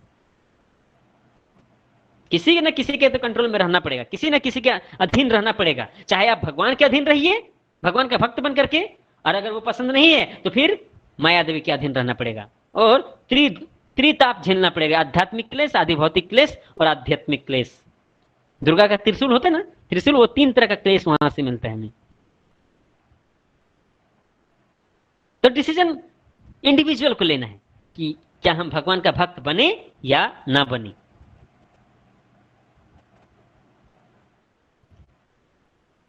और भी आगे बताते हैं कृष्ण, इतना ही नहीं और भी आगे बताते हैं। तो 34 नंबर श्लोक में है, वो किनको किनको मार चुके हैं वो भी बता रहे हैं। द्रोणं च भीष्मं च जयद्रथं च कर्णं तथान्यान्यपि योधवीरं मया हतांस्त्वं जहिमा व्यथिष्ठा युद्धस्वते जेतासि रणे सपत्नान्। द्रोण, भीष्म, जयद्रथ, कर्ण तथा अन्य महान योद्धा पहले ही मेरे द्वारा मारे जा चुके हैं, अतः तुम उनका वध करो और तनिक भी विचलित मत हो। तुम केवल युद्ध करो, युद्ध में तुम अपने शत्रुओं को परास्त करोगे, निश्चित है वो। भगवान ऑलरेडी मार चुके हैं, आप केवल मतलब फॉर्मेलिटी निभाना है बस अर्जुन को। ये सारे अभक्त हैं जो भगवान के अधीन नहीं रहना चाहते हैं और अधर्म का पक्ष ले रहे हैं, इसलिए मैं इनको ऑलरेडी मार चुका हूं, तुम केवल वध करो उनका युद्ध में बस, और तुम्हारा जीत निश्चित है, तुम जरूर परास्त करोगे अपने शत्रुओं को, इसमें कोई डाउट नहीं। इस तरह से विराट रूप जो है अर्जुन को बता रहे हैं। तो इस तरह से वो काल रूप अभी वर्णन करते हैं। नेक्स्ट हम लोग आगे बढ़ते हैं नेक्स्ट पेज में। अब अर्जुन क्या प्रार्थना करता है वो यहाँ पर 35 नंबर श्लोक से बताया जाएगा। तो संजय बता रहे हैं कि अर्जुन क्या प्रार्थना करते हैं, ठीक है ना। संजय उवाच एतत् श्रुत्वा वचनं केशवस्य कृताञ्जलिर्वेपमानः किरीटी नमस्कृत्वा भूय एवाह कृष्णं सगद्गदं भीतः प्रणम्य। संजय ने धृतराष्ट्र से कहा, हे राजा, भगवान के मुख से इन वचनों को सुनकर कांपते हुए अर्जुन ने हाथ जोड़कर उन्हें बारंबार नमस्कार किया। फिर उसने भयभीत होकर अवरुद्ध स्वर में कृष्ण से इस प्रकार कहा। उनका कंठ अवरुद्ध हो गया, चोक्ड अप, और चूंकि वो डरा हुआ भी था ना, तो बार बार प्रणाम कर रहा था और अभी मित्र के रूप में नहीं देख पा रहा था उसको, तो एक भक्त के रूप में अब वो अर्जुन क्या कर रहे हैं कृष्ण से देखते हैं। 36 अर्जुन उवाच स्थाने ऋषिकेश तव प्रकृत्या जगत् प्रहृष्यत्यनुरज्यते च रक्षांसि भीतानि दिशो द्रवन्ति सर्वे नमस्यन्ति च सिद्ध संगा। अर्जुन ने कहा, हे ऋषिकेश, आपके नाम के श्रवण से संसार हर्षित होता है और सभी लोग आपके प्रति अनुरक्त होते हैं। यद्यपि सिद्ध पुरुष आपको नमस्कार करते हैं, किंतु असुरगण भयभीत हैं और इधर उधर भाग रहे हैं। यह ठीक ही हुआ है। तो जो सूरगण हैं, जो भगवान के भक्त हैं, वो तो भगवान का गुणगान कर रहे हैं उस विराट रूप का, लेकिन जो असुर हैं, जो भगवान के भक्त नहीं है, वो डर करके इधर उधर भाग रहे हैं। इसके विषय में बता रहे हैं अर्जुन, क्योंकि वो विराट रूप में उन सब चीजों को भी देख पा रहे हैं, है ना।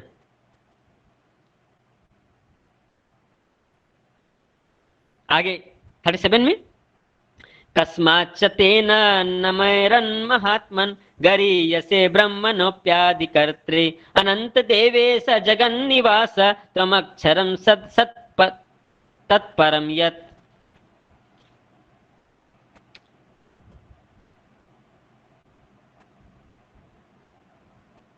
हे महात्मा, आप ब्रह्मा से भी बढ़कर हैं, आप आदि सृष्टा हैं, तो फिर वे आपको सादर नमस्कार क्यों न करें। हे अनंत, हे देवेश, हे जगन्निवास, आप परम स्रोत, अक्षर, कारणों के कारण तथा इस भौतिक जगत से परे हैं। तो इस तरह से बहुत सारे विशेषणों के साथ अर्जुन जय भगवान को प्रार्थना करते हैं। आप सबसे परे हैं, आप इस भौतिक जगत से परे हैं, तो फिर भौतिक जगत के लोग क्यों ना आपको नमस्कार करें, क्यों ना आपको प्रणाम करें, क्यों ना आपको प्रार्थना करें। यह तो स्वाभाविक है। 38 इस तरह से इस विराट रूप का गुणगान कर रहे हैं अभी अर्जुन, है ना। 38 में त्वमादिदेवः पुरुषः पुराणस् त्वमस्य विश्वस्य परम निधानम वेत्तासि वेद्यं च परम च धाम त्वया ततं विश्वमनंत रूप। आप आदि देव, सनातन पुरुष तथा इस दृश्य जगत के परम आश्रय हैं। आप सब कुछ जानने वाले हैं और आप ही वह सब कुछ हैं जो जानने योग्य है। आप भौतिक गुणों से परे परम आश्रय हैं। आप अनंत रूप, इस संपूर्ण दृश्य जगत आपसे व्याप्त है। तो इस तरह से 36 से लेकर के 38 में वो विराट रूप का ग्लोरिफिकेशन करते हैं। फिर हम आगे देखेंगे 39 और 40 नंबर श्लोक में वो प्रणाम करते हैं विराट रूप को। 41 नंबर श्लोक से लेकर के 44 नंबर श्लोक में अर्जुन ने मित्र के रूप में जो भी गलत व्यवहार किया है कृष्ण के साथ, उसके लिए माफी मांगते हैं।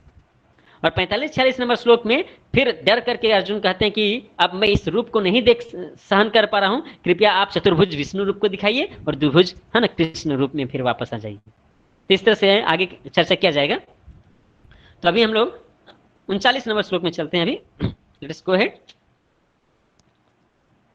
Next slide.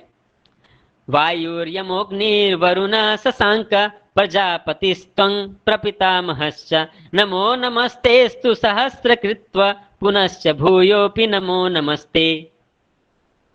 आप वायु हैं, परम नियंता भी हैं, आप अग्नि हैं, जल हैं तथा चंद्रमा हैं, आप आदि जीव ब्रह्मा हैं, आप प्रपितामह हैं, अतः आपको 1000 बार नमस्कार है और पुनः पुनः नमस्कार है।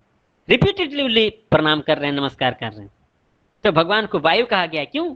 वायु सर्वव्यापी होने के कारण समस्त देवताओं का मुख्य अधिष्ठाता है वो। और अर्जुन जो है कृष्ण को प्रपितामह क्यों कर रहे हैं? पितामह कौन है? वो हैं ब्रह्मा जी। तो चूंकि वो ब्रह्मा के भी पिता हैं, इसलिए उनको प्रपितामह कहा गया है।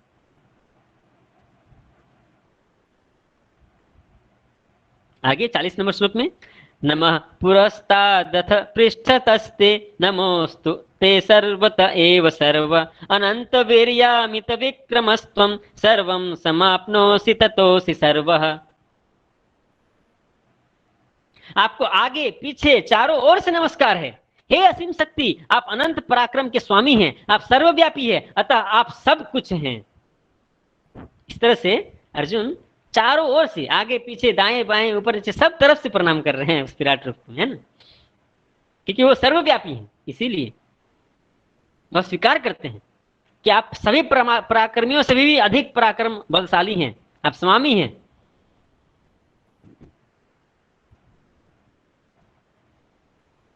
तो इस तरह से उनका गुणगान करते हैं। अब एक आगे वो अपने गलतियों के लिए माफी मांगते हैं। जो मित्र के रूप में कोई भी अगर गलतियां हो गई हो तो उसके लिए क्षमा याचना करते हैं। Let's go ahead. क्योंकि भगवान कृष्ण का अर्जुन के साथ तो मित्रता का संबंध है, भक्ति में भी साख्य रस में है।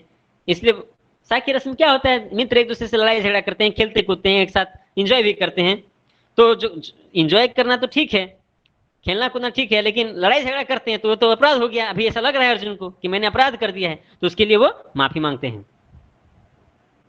सखेति मत्वा यदुक्तं, सॉरी 41 और 42 नंबर श्लोक है ये। सखेति मत्वा प्रसभं यदुक्तं हे कृष्ण हे यादव हे सखेति अजानता महिमानं तवेदं मया प्रमादात् प्रणयेन वापि यच्चावहासार्थमतमसत् कितोसि विहारशय्यासन भोजनेषु एकोऽथवाप्यच्युत तत्समक्षं तच्छामये त्वामह प्रमेयम्। अर्जुन कहते हैं आपको अपना मित्र मानते हुए मैंने हठ पूर्वक आपको हे कृष्ण हे यादव हे सखा जैसे संबोधनों से पुकारा है, क्योंकि मैं आपकी महिमा को नहीं जानता था।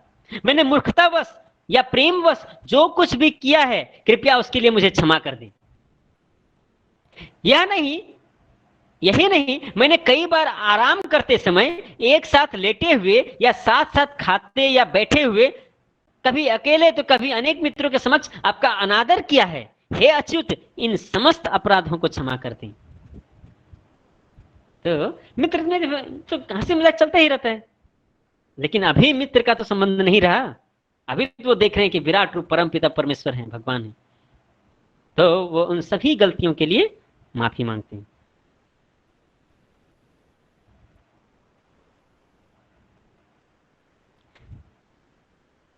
अर्जुन और भी चीजें बोलते हैं कि क्यों माफ कर देना चाहिए कृष्ण, मैं तो एक साधारण जीव हूं, आप भगवान हैं, पिता हैं, परम पिता हैं, तो पिता का कर्तव्य होता है अपने पुत्र की को क्षमा करना। तो क्यों क्षमा करना चाहिए भगवान को, इसके लिए और भी कारण देते हैं आगे के श्लोकों में। तो 43 नंबर श्लोक, पितासि लोकस्य चराचरस्य त्वमस्य पूज्यस्य गुरुर्गरीयान् न त्वत्समोऽस्त्यभ्यधिक कुतोऽन्यो लोकत्रयेऽप्य प्रतिमा प्रभाव। आप इस चर तथा अचर संपूर्ण दृश्य जगत के जनक हैं, पिता हैं। आप परम पूज्य महान आध्यात्मिक गुरु हैं, न तो कोई आपके तुल्य है, न ही कोई आपके समान हो सकता है। हे अतुल शक्ति वाले प्रभु, भला तीनों लोकों में आपसे बढ़कर कोई कैसे हो सकता है। तो जब आप सबसे बड़े हैं, आप परम पिता हैं, जनक हैं, तो आप अपने संतानों को माफ कर दीजिए। यह कारण देते हुए, है ना, अर्जुन क्षमा याचना करते हैं।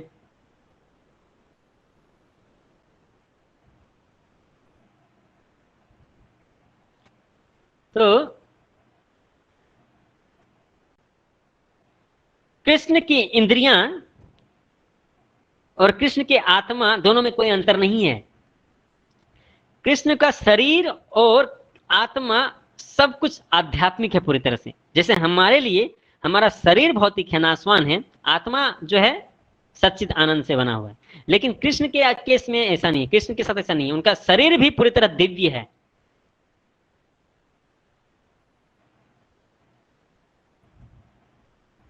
इसको यहां पर आगे बताया गया है।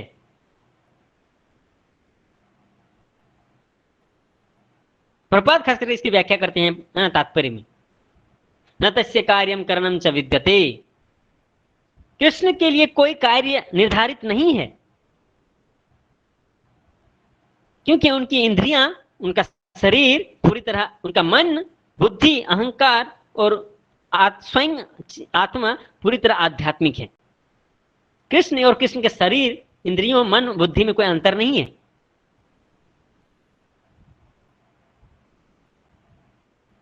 जन्म कर्म च में दिव्यम एवं एवं तत्वता तत्वादे हम पुनर्जन्म नैति मामेति सोर्जुन, ये हम लोग ऑलरेडी चर्चा कर चुके हैं चौथे अध्याय में।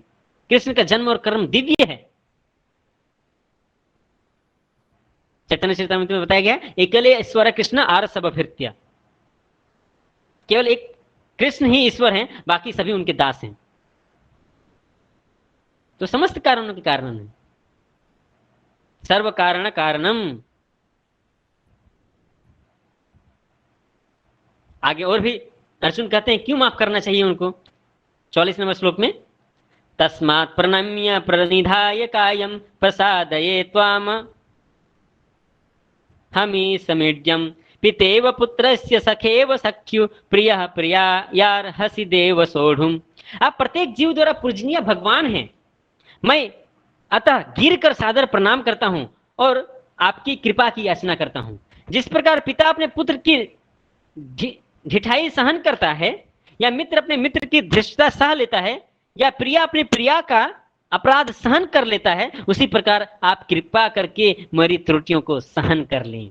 जैसे पिता अपने पुत्र के नटखट शरारत को माफ कर देता है, एक मित्र दूसरे मित्र की किसी गलती को माफ कर देता है, एक प्रेमी जो है अपनी प्रेमिका के गलती को सहन कर लेता है, उसी तरह हे भगवान आप कृपया मेरी गलतियों को माफ कर दीजिए।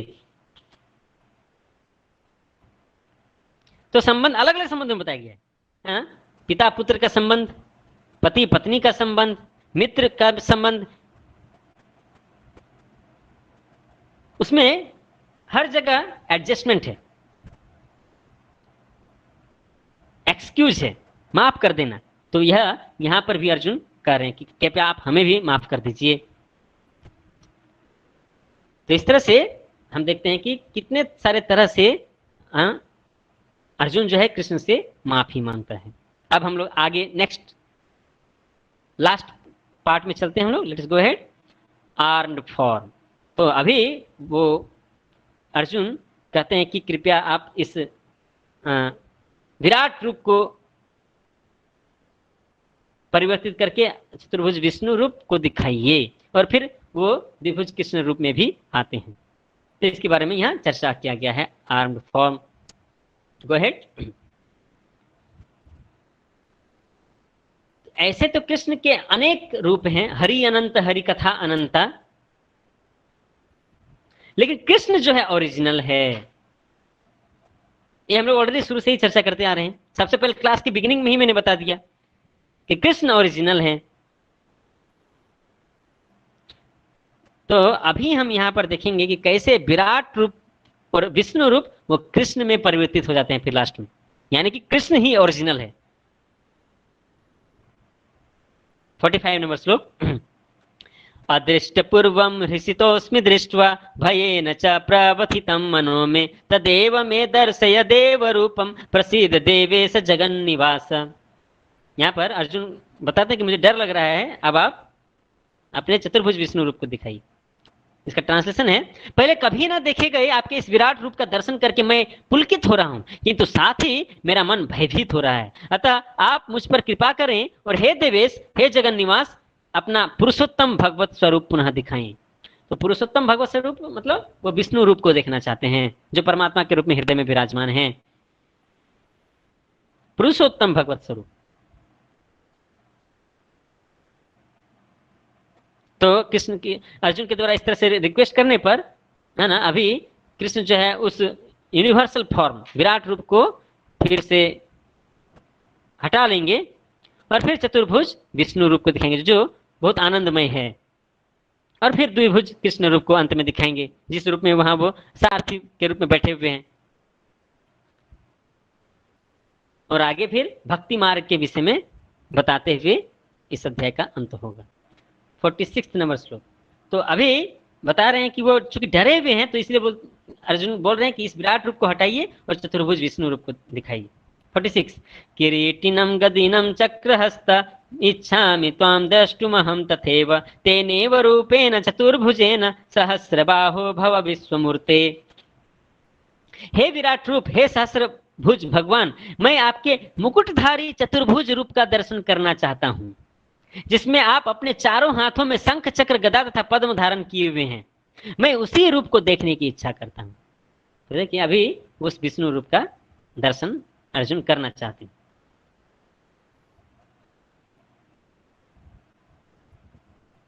ब्रह्म संहिता में कहा गया है, रामादि मूर्ति कला नियमेन तिष्ठन्। भगवान के सैकड़ों हजारों रूपों में विद्वान हैं, जिसमें से राम, नरसिंह, नारायण उनके प्रमुख रूप हैं।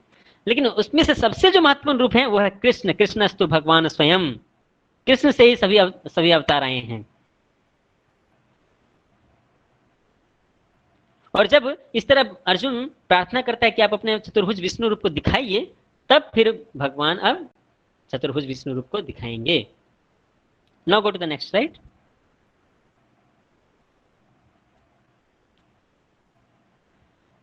तो हमने पहले 6 अध्यायों में भी यह चर्चा किया है कि इम्पर्सनल ब्रह्मन रियलाइजेशन, निराकार ब्रह्म का साक्षात्कार, एब्सोल्यूट ट्रूथ का ये तीनों ही रिप्रेजेंटेशन है, निराकार ब्रह्म, परमात्मा और भगवान कृष्ण। लेकिन उसमें से सर्वश्रेष्ठ कौन है? उस एब्सोल्यूट ट्रूथ का, परम सत्य भगवान रूप में साक्षात्कार होना, द्विभुज कृष्ण के रूप में साक्षात्कार होना, यह सर्वश्रेष्ठ है, सबसे महानतम है, सबसे उच्च स्तर का साक्षात्कार है ये। तो जो मोस्ट इंटीमेट फॉर्म है, फीचर है एब्सोल्यूट ट्रूथ का, वो है द्विभुज कृष्ण का रूप।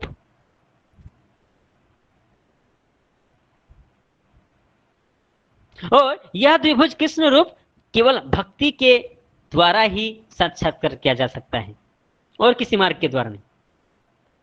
अष्टांग योग के द्वारा चतुर्भुज विष्णु रूप का साक्षात्कार किया जा सकता है, ज्ञान मार्ग के द्वारा निराकार ब्रह्म का साक्षात्कार किया जा सकता है। लेकिन द्विभुज कृष्ण रूप का भगवान साक्षात्कार करने के लिए, भगवान रूप में साक्षात्कार करने के लिए भक्ति योग ही केवल एकमात्र उपाय है। तो भगवान अब इस भक्ति योग के विषय में अर्जुन को बताएंगे, श्लोक संख्या 47 से लेकर के 55 में। तो श्लोक संख्या 47 श्री भगवान उवाच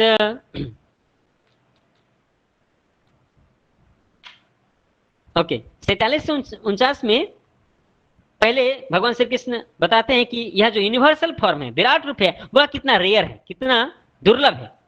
फिर 50 से लेकर के 50 और 51 नंबर श्लोक में भगवान अपने चतुर्भुज विष्णु रूप को दिखाते हैं और फिर द्विभुज कृष्ण रूप को दिखाते हैं। और 52 से लेकर के 55 में भक्ति योग का वर्णन करते हुए अध्याय का समापन होता है।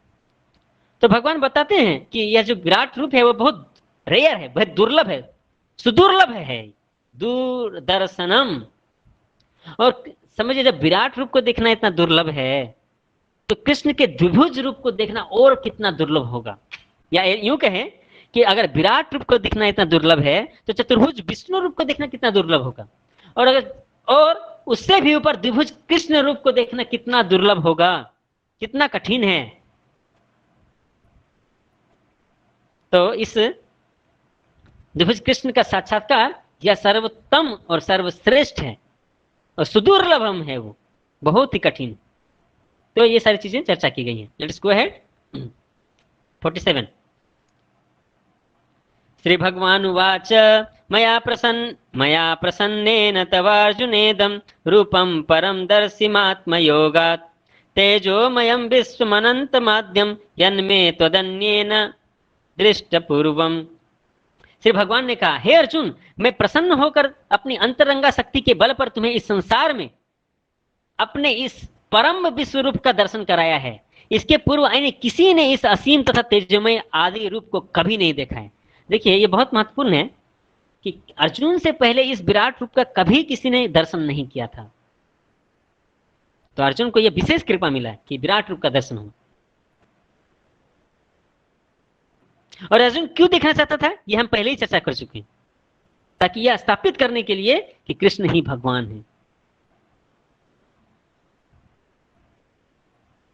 और यह जो विराट रूप है कृष्ण की अंतरंगा शक्ति, इंटरनल पोटेंसी से यह प्रकट हुआ है। ओके, 48 नंबर में श्लोक, फिर आगे कृष्ण कहते हैं, न वेद यज्ञाध्ययनेन दानेर न च क्रियाभिर्न तपोभिरुग्रैर एवं रूपः शक्य अहं नृलोके द्रष्टुम त्वदन्येन कुरु प्रवीर। हे कुरुश्रेष्ठ, तुमसे पूर्व मेरे इस विश्व रूप को किसी ने नहीं देखा, क्योंकि मैं न तो वेदाध्ययन के द्वारा, न यज्ञ, न दान पुण्य या कठिन तपस्या के द्वारा इस रूप में, इस संसार में देखा जा सकता हूं। फिर से कृष्ण बताया कि इस विराट रूप को पहले किसी ने नहीं देखा है। क्यों? इस विराट रूप को न तो वेद अध्ययन के द्वारा, ज्ञान के द्वारा, यज्ञ के द्वारा, तप के द्वारा, पुण्य कर्म के द्वारा या कठिन तपस्या करके भी इस विराट रूप को नहीं देखा जा सकता है। तो भाई अगर इन सब चीजों से नहीं देख पाएंगे तो कैसे देख पाएंगे? तो भक्ति योग के द्वारा, भक्ति के द्वारा कृष्ण के त्रिभुज रूप का भी दर्शन हो सकता है। तो विराट रूप तो उससे नीचे स्तर का है। आगे 49 नंबर श्लोक में बताते हैं, माते व्यथा मा च विमूढ़ भावो दृष्ट्वा रूप घोरमिग्नं ममेदं यपेत भी प्रीत मना पुनस्त्वं तदेव मे रूपमिदं प्रपश्य। तुम मेरे इस भयानक रूप को देखकर अत्यंत विचलित एवं मोहित हो गए हो, अब इसे समाप्त करता हूं।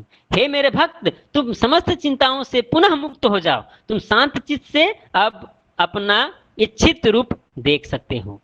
तो चूंकि अर्जुन यह प्रार्थना करता है कि मुझे अपना चतुर्भुज विष्णु रूप दिखाइए, तो अभी यहाँ कृष्ण बता रहे हैं कि ठीक है, तुम इस विराट रूप को देखने से बहुत भयभीत हो गए हो, तो चिंता मत करो, शांत हो जाओ, मैं तुम्हें अब अपना चतुर्भुज रूप दिखाऊंगा जो तुम्हारी इच्छा है।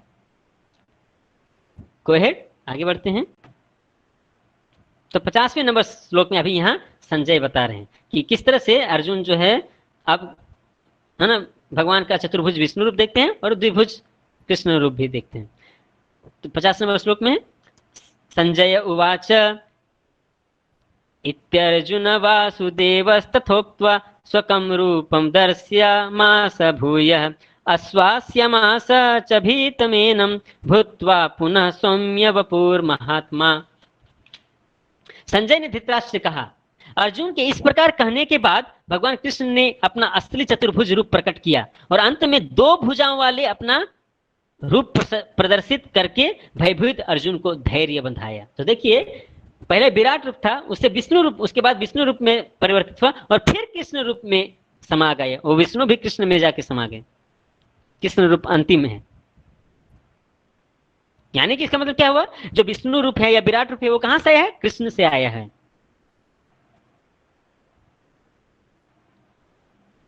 तो अब जब इस द्विभुज कृष्ण के रूप को देखते हैं तब फिर वो प्रेम चक्षु के स्तर पर आ जाता है। भगवान के साथ जो उनका साख्य रस में प्रेम का संबंध है, साख्य रस में वो संबंध अर्जुन का फिर से जागृत हो जाता है, तो अब पुनः प्रसन्न हो जाते हैं। तो 51 नंबर श्लोक में अर्जुन क्या कहते हैं, यहाँ बता रहे हैं, अर्जुन उवाच दृष्टे द्वमानुसं रूपं तव सौम्यं जनार्दन इदानीमस्मि संवृत्त सचेता प्रकृतिं गतः।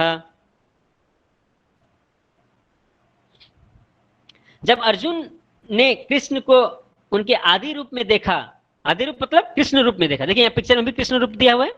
तो जब कृष्ण रूप में देखा तो क्या कहा, वो कहते हैं, हे जनार्दन, आपके इस अतीव सुंदर मानवीय रूप को देखकर मैं अब स्थिर चित्त हूं और मैंने अपनी प्राकृत अवस्था प्राप्त कर ली।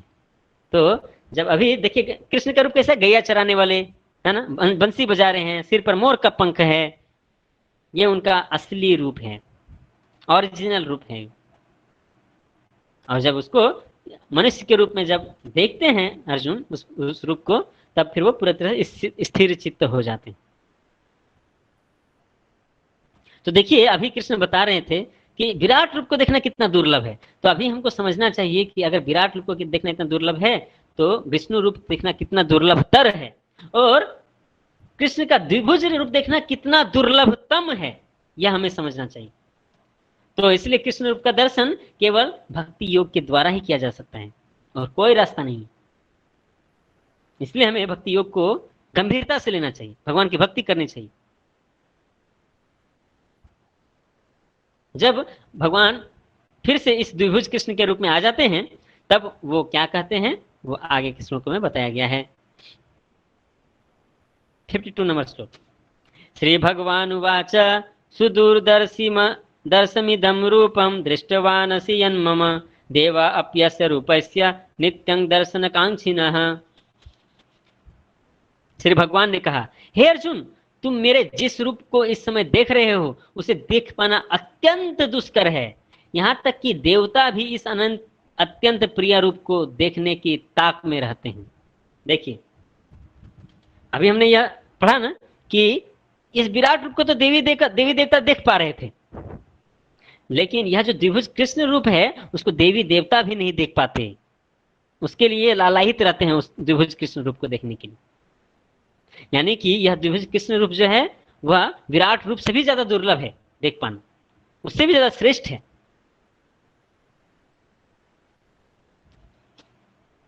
आगे 53 नंबर श्लोक में कहते हैं भगवान, नाहं वेदर्न तपसा न दानेन चेज्यया शक्यो एवं विधो द्रष्टुम दृष्टवानसि माम यथा। तुम अपने दिव्य नेत्रों से जिस रूप का दर्शन कर रहे हो उसे न तो वेदाध्ययन से, न कठिन तपस्या से, न दान से, न पूजा से ही जाना जा सकता है। कोई इन साधनों के द्वारा मुझे इस रूप में नहीं देख सकता। ये चीज पहले भी बता रहे थे विराट रूप के भी केस में, और अभी भी बता रहे हैं कि वेद अध्ययन करके, कठिन तपस्या करके, दान करके, पूजा पाठ करके कोई भगवान के रूप को दर्शन नहीं कर सकता है, द्विभुज रूप को दर्शन नहीं कर सकता है। वो केवल भक्ति योग के द्वारा ही, भक्ति करते हुए जब प्रेम चक्षु जागृत होता है तभी उस प्रेम चक्षु के द्वारा ही द्विभुज कृष्ण रूप को देखा जा सकता है। और भगवान की भक्ति कैसे होगी? भगवान के शरीर विग्रह की सेवा करके, भगवान के भक्तों का संग करना चाहिए, भगवान के नाम का जप करना चाहिए। हरे कृष्ण कृष्ण कृष्ण हरे हरे, हरे राम राम राम हरे हरे। भागवत का श्रवण करना चाहिए, विग्रह की सेवा करनी चाहिए, राधा और कृष्ण के विग्रह की सेवा करनी चाहिए, और भगवान के धाम में भ्रमण करना चाहिए। इस तरह के पंचांग भक्ति के द्वारा भगवान के इस द्विभुज रूप का दर्शन किया जा सकता है। ओके, गो अहेड, आगे बढ़ते हैं। आगे का जो 54 नंबर श्लोक है वो बहुत ही फेमस श्लोक है भगवत गीता का। भक्त्या तु अनन्या शक्या अहम एवं विधोर्जुन ज्ञातुम द्रष्टुम च तत्वेन प्रवेष्टुम च परंतप। तो अभी देखिए, कृष्ण तो बता दिए ना कि यह जो द्विभुज रूप है वो बहुत ही दुर्लभ है। तो अभी उसको कैसे पाया जा सकता है उसके विषय में 2 श्लोक में, यहाँ 54 और 55 नंबर श्लोक में बता रहे हैं, जो इस अध्याय का 2 अंतिम श्लोक है। और देखिए, आप यहाँ देखेंगे इन 2 श्लोकों का तात्पर्य बहुत ही लंबा लंबा दिया है श्रील प्रभुपाद ने, एकदम 2-2, 3-3 पन्ने का परपट है। क्यों? ये 2 श्लोक जो है बहुत ही महत्वपूर्ण है। विराट रूप के बाद, विष्णु रूप के बाद अभी जब द्विभुज कृष्ण रूप को दिखा रहे हैं, उसकी क्या विशेषता है बताया गया। अब उसको कैसे प्राप्त किया जा सकता है वह इन 2 श्लोकों में बताया जा रहा है। तो इसलिए इसका बहुत ही अच्छा से तात्पर्य दिया गया है श्रील प्रभुपाद के द्वारा। तो 54 नंबर श्लोक में क्या बता रहे हैं, तो उसका ट्रांसलेट, भक्त्या त्वनन्या शक्या अहम एवं विधोर्जुन ज्ञातुम द्रष्टुम च तत्वेन प्रवेष्टुम च परंतप। हे अर्जुन, केवल अनन्य भक्ति द्वारा मुझे इस रूप में समझा जा सकता है जिस रूप में मैं तुम्हारे सामने खड़ा हूं, द्विभुज रूप में। और इसी प्रकार मेरा साक्षात दर्शन भी किया जा सकता है। केवल इसी विधि से तुम मेरे ज्ञान के रहस्य को पा सकते हो। वह विधि क्या है? भक्ति योग। केवल भक्ति के द्वारा ही द्विभुज कृष्ण रूप को जाना जा सकता है, और कोई दूसरा मार्ग नहीं है।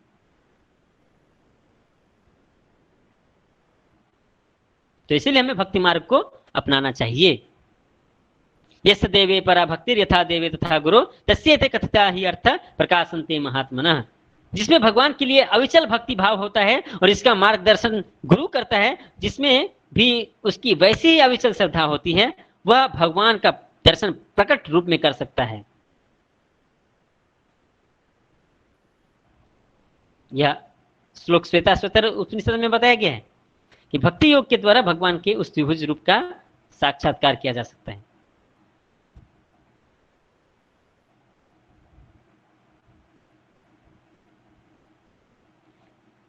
देखिए यहाँ पर तात्पर्य शिला प्रभुपाद बताते हैं कि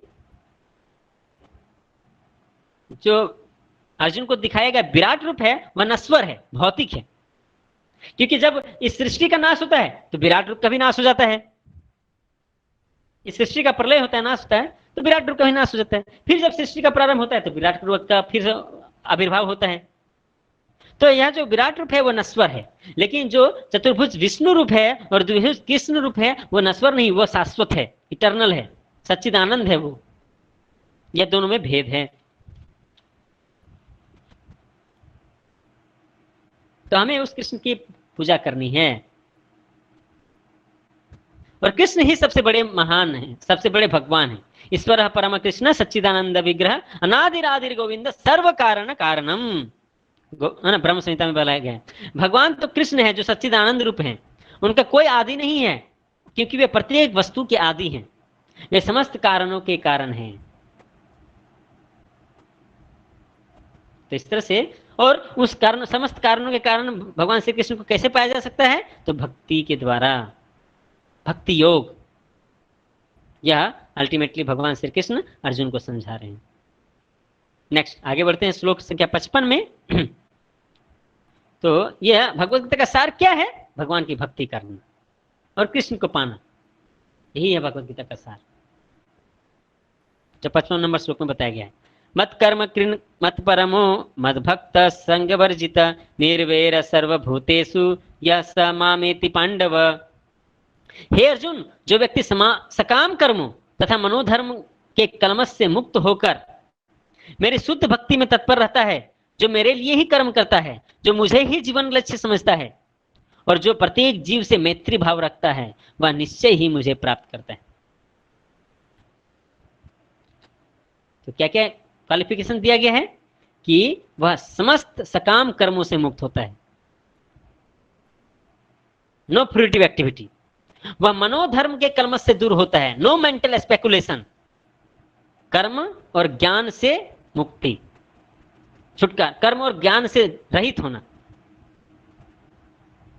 और वह केवल शुद्ध भक्ति पर लगा हुआ रहता है। जो भी कर्म करता है वह कृष्ण के लिए ही करता है वह, और उसके जीवन का लक्ष्य भी, अंतिम लक्ष्य भी कृष्ण ही है। और ऐसे जो जीव होते हैं जो कृष्ण को ही अपना लक्ष्य मानते हैं, वह समस्त जीवों को साथ मैत्री भाव रखते हैं, क्योंकि सारे जीव भी कृष्ण के ही संतान हैं, इसलिए सभी जीवों के साथ वो मैत्री भाव संबंध रखते हैं। और जिनका ऐसा गुण होता है वो निश्चित रूप से अंत में कृष्ण को प्राप्त करते हैं।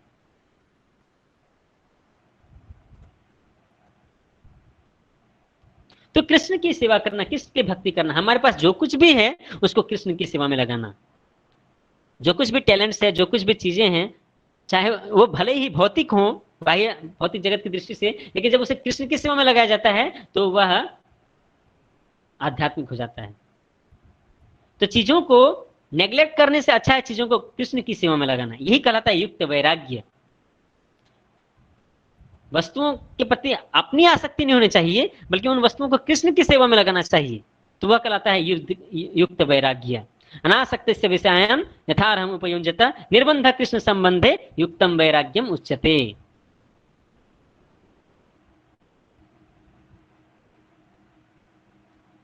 ऐसा कोई कार्य न करें जो कृष्ण से संबंधित ना हो।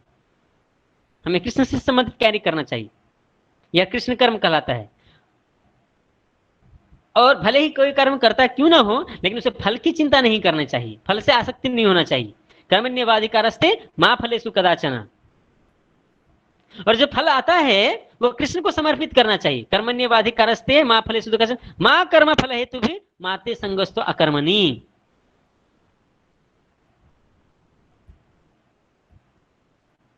और तब यह युक्त वैराग्य कहलाता है, असली वैराग्य कहलाता है।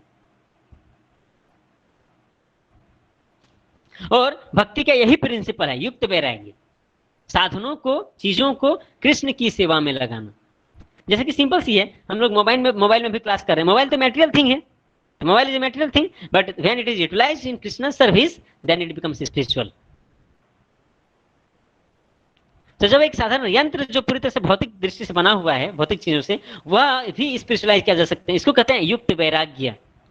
हमें मोबाइल से आसक्ति भी नहीं है अपनी सेंस ग्रेटिफिकेशन के लिए, लेकिन हम इस मोबाइल को कृष्ण की सेवा में लगा रहे हैं, तो वैराग्य भी है और कृष्ण के साथ युक्त भी कर रहे हैं हम, तो इसे यही कहलाता है युक्त वैराग्य।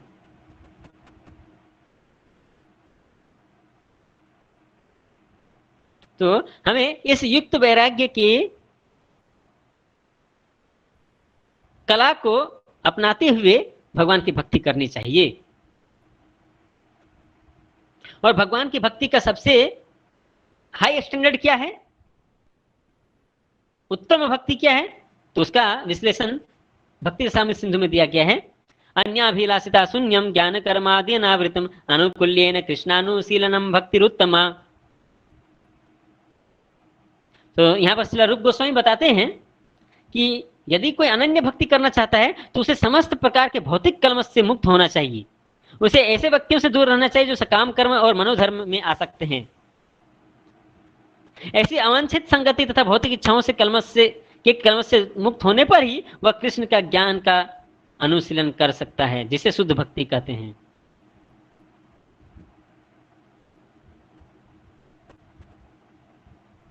कि तो होना क्या चाहिए, किसी भी तरह का कोई मेटेरियल डिजायर नहीं होना चाहिए और मेंटल स्पेकुलेशन करने की आवश्यकता नहीं है। भक्ति करनी है, अनुकूल भाव से कृष्ण की भक्ति करनी है, तो वह उत्तम भक्ति कहलाता है। अनुकूलस्य संकल्प प्रतिकूलस्य विवर्जनम।